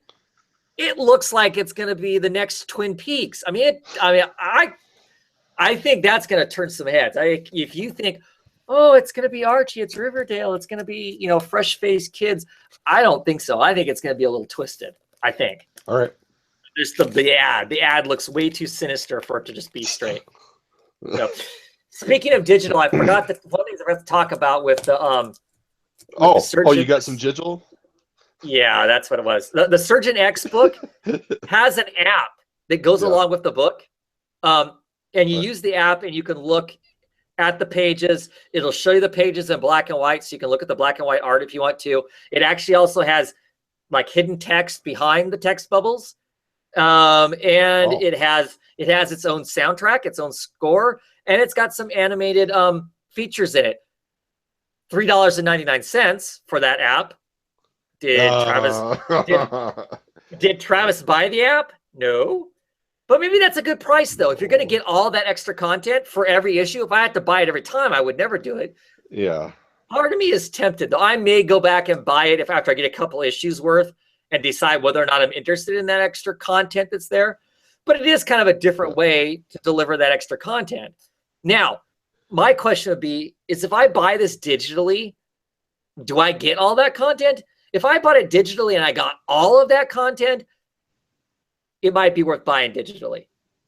Now, I'm going to erase this part of the video so no one ever sees that, so they can't hold that against me. But that might make it worthwhile to me, because I'm sorry, I can't envision spending, $3. I think this is a $3 book, $3.99 on a digital copy of this. It's so much better physically than it is digitally, as far as I'm concerned. But if it had a soundtrack that went along with it and extra resources and whatnot for that same price, then it starts to get more interesting for me. But yeah, I forgot to mention that. I wanted to make it a point to mention that because I saw that there was an app. I'm like, oh, I'll go download the app, get my phone out, $4 for the app. Nah, not at this point. Not because I don't know how it works. It's the future of comics. Yeah, well, you know what? I am okay with living in the past. Okay, because here's my thing is, of course, for a long time Marvel had that AR, right? Yeah. And if you go back 3 years when that AR was running, you'll see me about every episode of either this or my own personal episodes holding my phone and cussing like mad trying to get the damn thing to work. So I don't want to spend $4 on something that I don't know is not going to be a big mess, right? So yeah. Anyway, maybe that's what your editor decided to do, is bring that kind of stuff in. She does mention that because there's a little bit written by the writer and then a little bit written by the editor, and she comments the fact that was something they brought in, all that extra stuff they didn't think it had been done before, which is wrong. It has been done. They did a little bit of it in they've done some different stuff like that. 10 grand that came out a while ago had some stuff in there. You could actually listen to somebody else read the comic to you. Of course, there's the AR stuff. That was out there and stuff. So I remember Marvel was doing that a lot of I shouldn't say a lot. I remember that they were suddenly doing a few comics where people, there was an audio component for people that couldn't see. So it was like spoken word about what's on the page. And I haven't heard anything else from that. It was like maybe a month's worth of that. Yeah. And I know they did kind of for the AR stuff. There was another one you could do that would download a video, and it was almost soap opera like. If you got the right issues, it was telling another story, and it was actually the editors and the staff around the editorial doing some other extra thing on top of it. Right. Which I don't know, sometimes that's cool and interesting, and sometimes it's not. I mean, to me, I'm always interested in hearing from the creators. If they have the creators on a video saying, hey, this is what I worked on, this is why I did this is why I chose this color palette, this is why I chose to run the panel, I'm always interested in that. I'm always interested in the nuts and bolts of why a comic is put together the way it is. And to hear a creator talk about that, to me, is always cool. Some of that other stuff I don't know that I'm really interested in and whatnot. But yeah, so yeah. You got any other books you want to talk about, Mike? Yep, my last one is Star Trek Waypoint. This was Sweet. kind of a special 50th anniversary issue. 2 stories in here. One was written by my guy who does the paybacks, Cates. It was a story of Geordie LaForge as a captain, and most of his active crew is holograms of Data. Data's body has broke down, and so they downloaded all the knowledge and information and personality into the main ship's computer. And they come across a cube-like object. They figure out it is a Federation starship from the future, but the ship won't allow them to get anywhere near or help the people that's in it because of the Prime Directive, believing that since it's from the future, it can't let these guys know anything about it. So it was a really good story. I really enjoyed it, and I would recommend people pick it up and read it. The backup story is Lieutenant Uhura is transported down onto the planet, but there's a storm. She interacts with an alien, and that's it. And so that one was kind of a real letdown. But I mainly picked it up for the first story and because my wife is a huge Star Trek fan, so Okay. It's kind of her book now. So Sure. Cool. I'm glad that some of the classic Star Trek stuff's coming back. Unfortunately, it doesn't like as much of a story, but yeah. Cool. So another new book I picked up, Frostbite. This is issue number 1. New Vertigo book, written by Williamson, who is currently writing The Flash, Nailbiter, Birthright. Not a big fan of The Flash, but those other books I do enjoy. With art by Alexander. Alexander just got done doing an Image book that he did everything in, the writing, all the art, all the coloring, everything in it. Empty Zone, I believe, is what it's called. Gorgeous looking book. Oh, I've seen the the actual physical pages. The last con I was at, he had original pages there, and I've never read the book, but looking at the original pages, I'm going to have to go get the book in trade. He was out, or I would have bought them then. I really kind of wish I had the money to buy some of the pages because it was just amazing looking, BioWare kind of stuff, just really incredible. Anyway, so kind of excited for this book. Colors by NCT. Was kind of excited about this book just because new Vertigo book, him doing the art, and I was going to be excited for the art, if nothing else.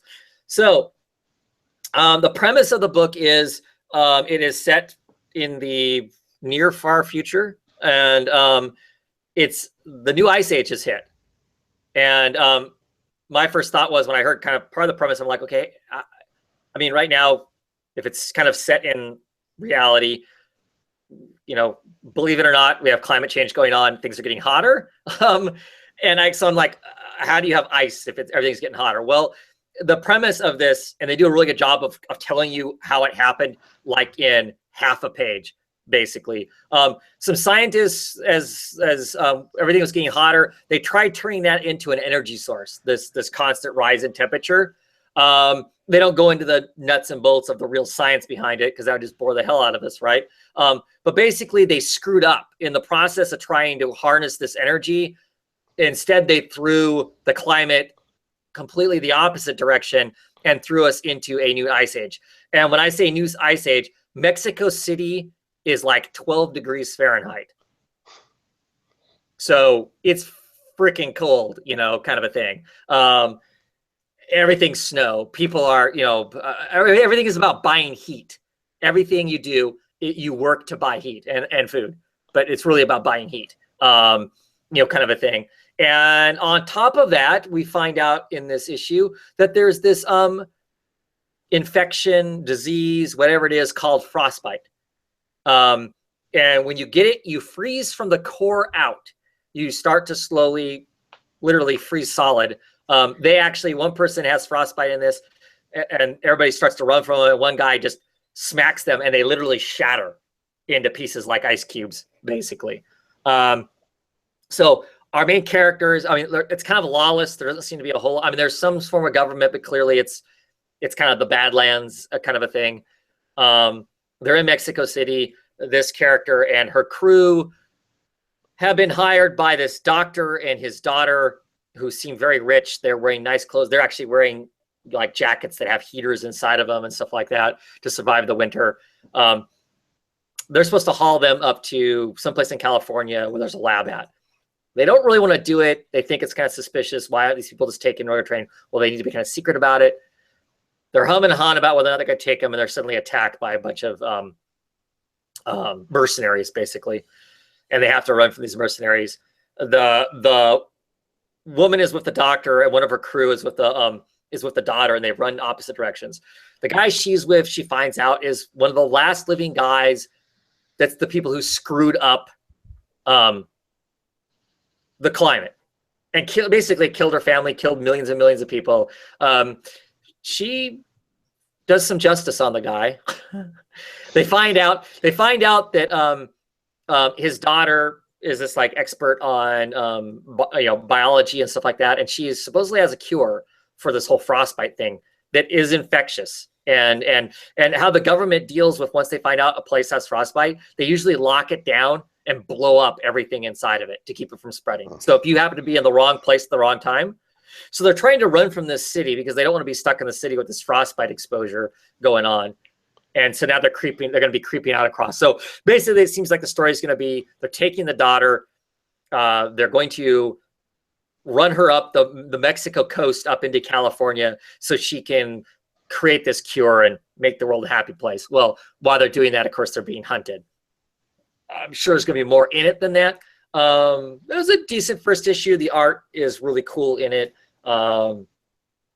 They do a very good job with the coloring of it being very oppressive, that kind of constant gloom of people who live where it snows a lot, that gray tone of, it's snowing and everything and whatnot. It's, I don't know, I enjoyed it for first issue. It's either 6 or 8 issues. So yeah, should be cool. Yeah, there was an issue of Empty Zone that had like one of those mecha gorillas on there, and I saw it, I bought it for that alone, and I went crazy for it. And yeah, I'm gonna go back and either try and get the single issues or grab the trades because it was amazing. Yeah, that kind of that organic and cyberware mix kind of a thing. Just some really brilliant looking stuff and whatnot.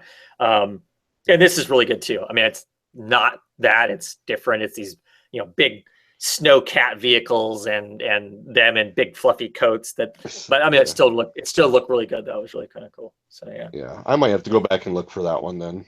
Yeah, and like I said, it's it's like I said, 6 or 8 issues, I can't remember, but it's not it'd be worth it. Yeah, a long commitment. I thought it was pretty decent. You got any other books? No, I'm done. Yep. Okay. Another one that I read was Sombra. This is issue 3 of 4.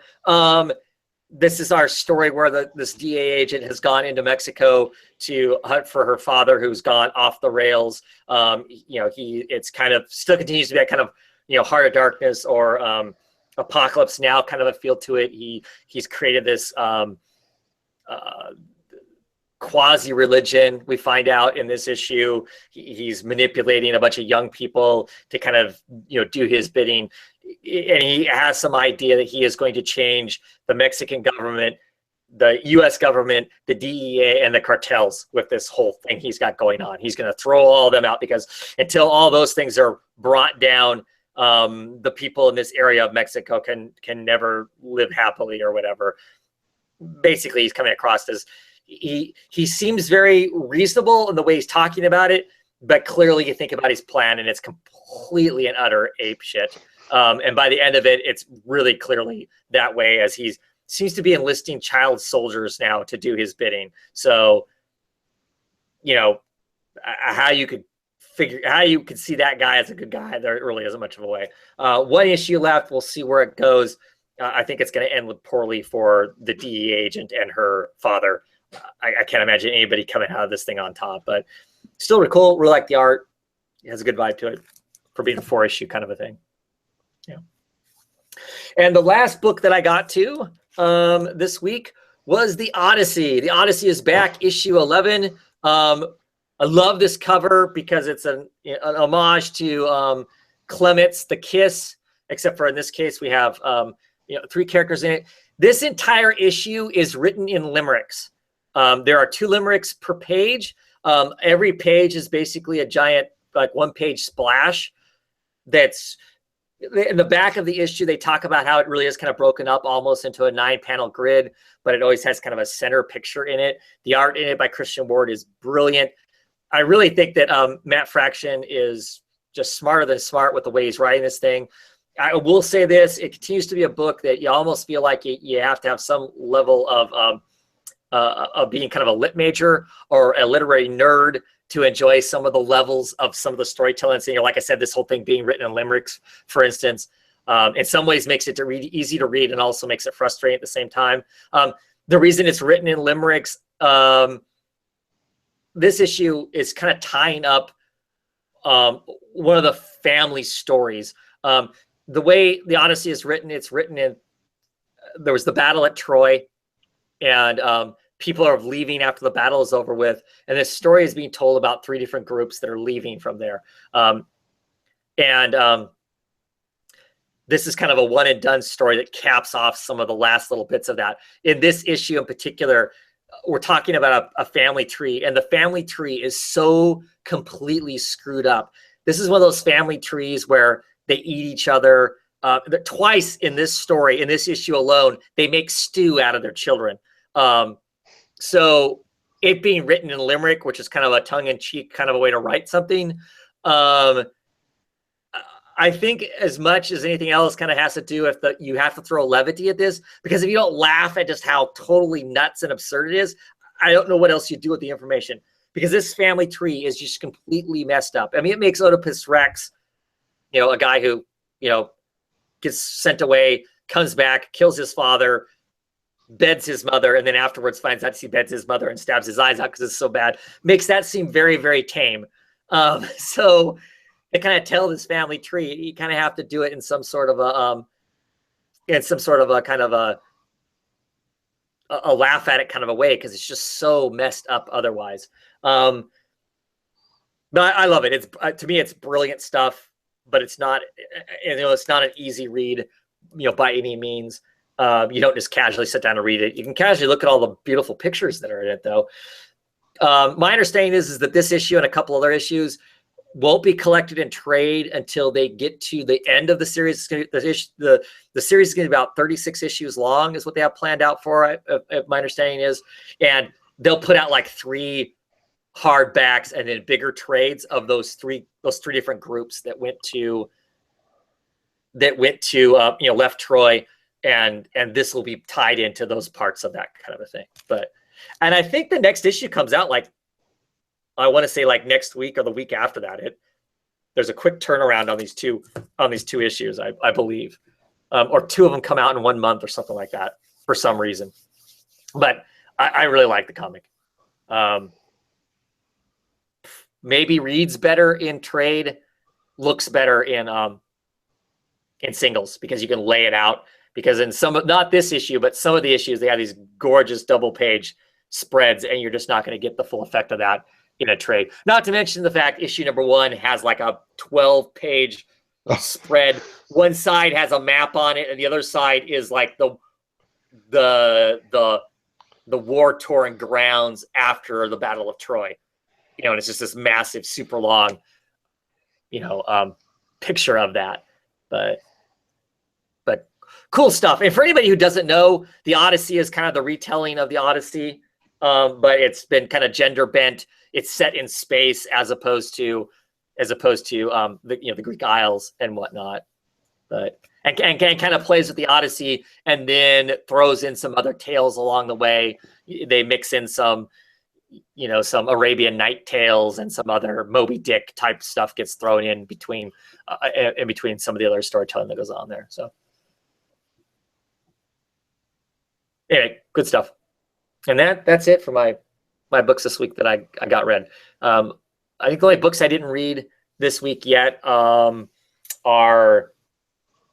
Hal Jordan and the Green Lanterns, and then Titans, which quite honestly, I don't even know if I'll actually read Titans. So. Oh yeah, after last time, yeah. Yeah. So, yeah. That's it. Anything else we want to chat about? The only other thing is if anybody did like Lock and Key, they have come out with a super duper large 3-book omnibus size. Oh. Yeah. So I mean, oh man. Is that in hardback? I could see them. Yeah. I wonder if that's how I should get it. See, I have not read Lock and Key. Oh, and it's one of those kind of things I'm thinking, well, I need to Christmas is coming up, put that on my Christmas list to get it that way. Do I want to read it that way on one big giant thing, or do I want it in the trades, or is that one big giant thing going to have everything in it?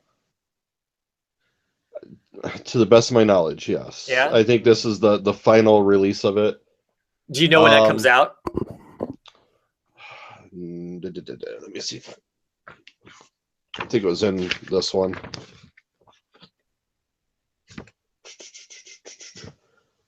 It's either $50 each, and How it many are doesn't there? say.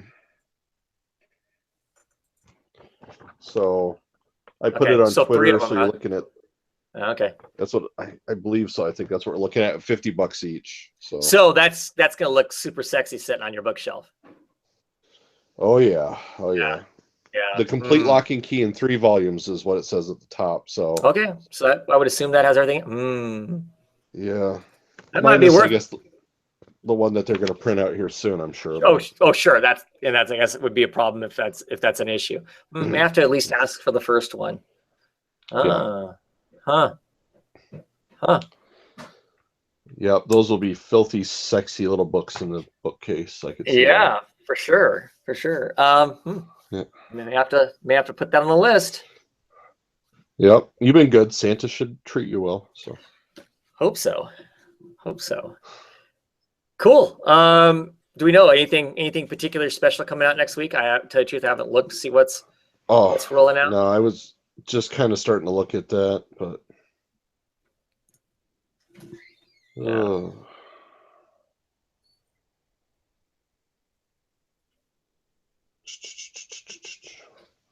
It'd probably take me too long to dig through it all. Yeah. It's one of those things where.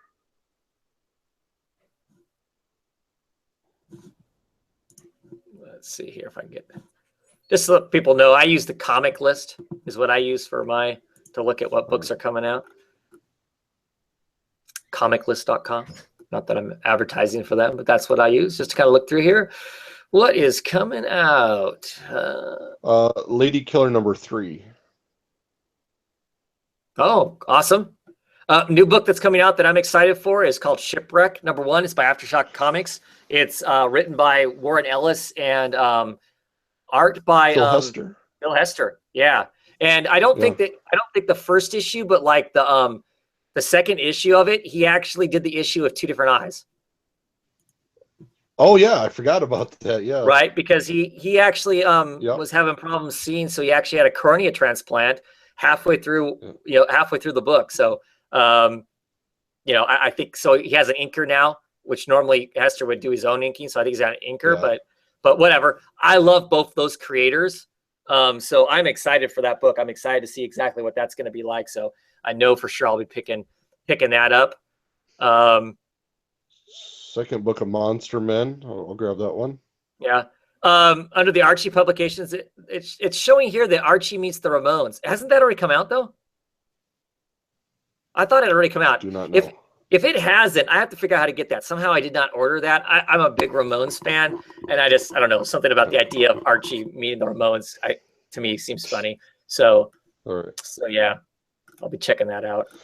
Flintstones #4 come out for me. So nice. That's been a remarkably good book. Yeah. It sounds like Green Arrow #8 with Otto back on. So cool. And from one of the solicits I saw, it looks like it's going to be Green Arrow and Canary on the island. So I'm not sure what I think on that. Yeah, well, okay, look at it this way. If nothing else, that keeps the island from just being a total walk down memory lane of when he was on the island in the first place, right?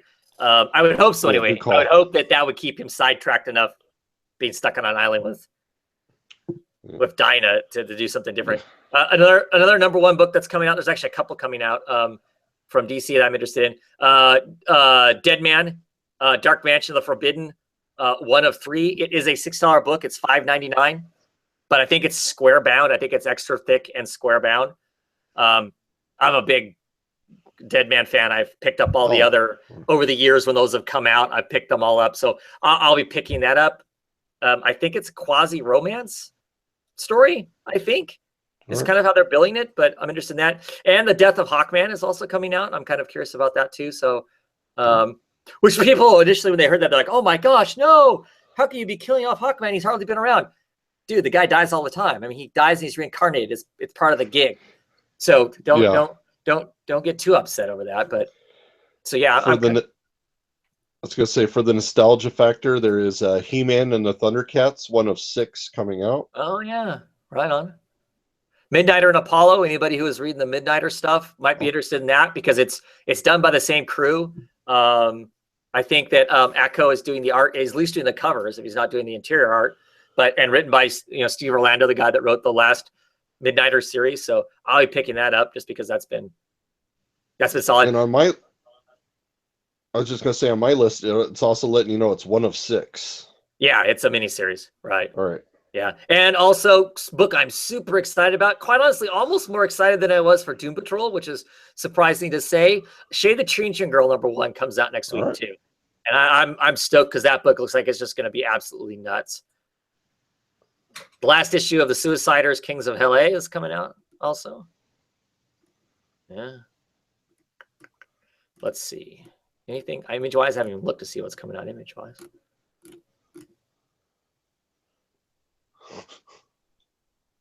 Cannibal #1's coming out. I'm not getting that, but it looks like the first trade of Headlopper is coming out. It's interesting. The first trade of Headlopper is coming out, Volume 1, Island of the Plague of Beasts. But it's the price tag I'm seeing here on it is $19.99, and that almost seems high for that's a lot of book though. Those were massive volumes. Moonshine comes out. That's another new #1 book. Moonshine #1 comes out. It is the guys who did 100 Bullets, Brian Arezzo and Eduardo Rizzo. It's their new book from Image. It has to do with Moonshine. I think it has to do with the running moonshine, but it also has to do with werewolves. So, all right. Yeah. Death of X starts out, I'm being told, the comment section as far as Marvel stuff. And I see on here the trade for Discipline is coming out. I saw an article where they talked with the writer of Discipline. Oh, so, with Milligan, yeah. Yeah. And he seems to really be walking the line on what he was saying. There's empowerment to her and all that. And I'd rather you just read that one. I'll see if I can find it and link it to you. That was, yeah, please do, because I'd love to see how he's going to try and justify some of the stuff that goes on in there. So, yeah, Eclipse #2. That's the one where the sun is baking the earth. So yeah, and I've heard good things from you and other people who've picked it up since you. Yeah. So Revival *43 comes out next week. For those of us who are reading Revival, we had a bombshell of, I know who did it. At the very last page of the last issue.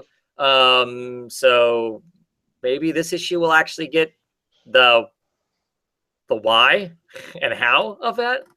Could be interesting. So, Champions comes out next week, right? From Marvel. Oh, that's the new youth book, right? Yeah. Champions, where it has Ms. Marvel and Nova and Miles Morales, Spider-Man, and Viv from The Vision, and which is really interesting because this is where we start running into that problem, right? Because isn't this the book that this is one of the books that spins out of Civil War? Yeah, and on my list it's not on here. So maybe it didn't make it then. Otherwise, Doctor Strange #12. Right. Jessica Jones, for those people who are, as I say, people who are high on the Jessica Jones show or the prior Jessica Jones run that was called Alias. Same people who did that one are doing this one. So there's the 1 of 4 issues of Nick Cage that's coming out, or it's just called, I think, Cage. Yeah, I'm not picking that up. Oh, actually, I see the problem. It's actually what you discussed. It is now Cage. And there is now Champions. That's why I did not see the Champions, because it is now Champions. Yeah. That is so weird. Messed up. Some of them did get that. Yeah. Yeah. Yeah. Some of them are getting the name changed right away. And some of them, like I said, when I was ordering my comics, some the month before when I ordered had the now on it. And then when I ordered this month they don't have the now on it. So November it's now, December it's not now. So yeah. it makes it hard. Makes it hard for those of us who have to order beforehand. Or if your comic book store, your local comic book store isn't savvy enough and they're just running down the list just like you did, and they go, oh, nope, there isn't one today. They don't get to the ends or whatever, and suddenly you don't have a book. So, yeah. Hey, anyway. Do you know, was this Lee's Holistic Detective Agency? Was that a comic book before becoming a TV show? Do you remember hearing about that? What was the title? What was the title, Mike? Dirk Gently's Holistic Detective Agency. It's a comic book. All right. Yeah. Yep. All right. It's a comic book. Yeah, I thought I'd heard of it before, and so it's a BBC series now. So that was the only other thing. Cool. But that's it for all my knowledge. So. All righty. Well, Mike, thanks for coming on and chatting some books with me. As always. Be back next week to probably chat some more books. Thank you, everybody who watched. I doubt that DaCosta makes it this far into the video, but if he does, happy birthday, sir. Another year older on October 1st. Enjoy your Batman and whatever else. I hear he crossed the border. He's somewhere in the United States right now. So I'm sure the terrorist watch group stuff just spiked like crazy. But one of those mad Canadians. At any rate, have a great night, everybody. Thank you for everybody who tuned in and anybody who watches this after the fact. We always appreciate it. Leave some comments if you like. If you don't like, whatever the case may be, and we'll see you next week. Have a good night, everybody.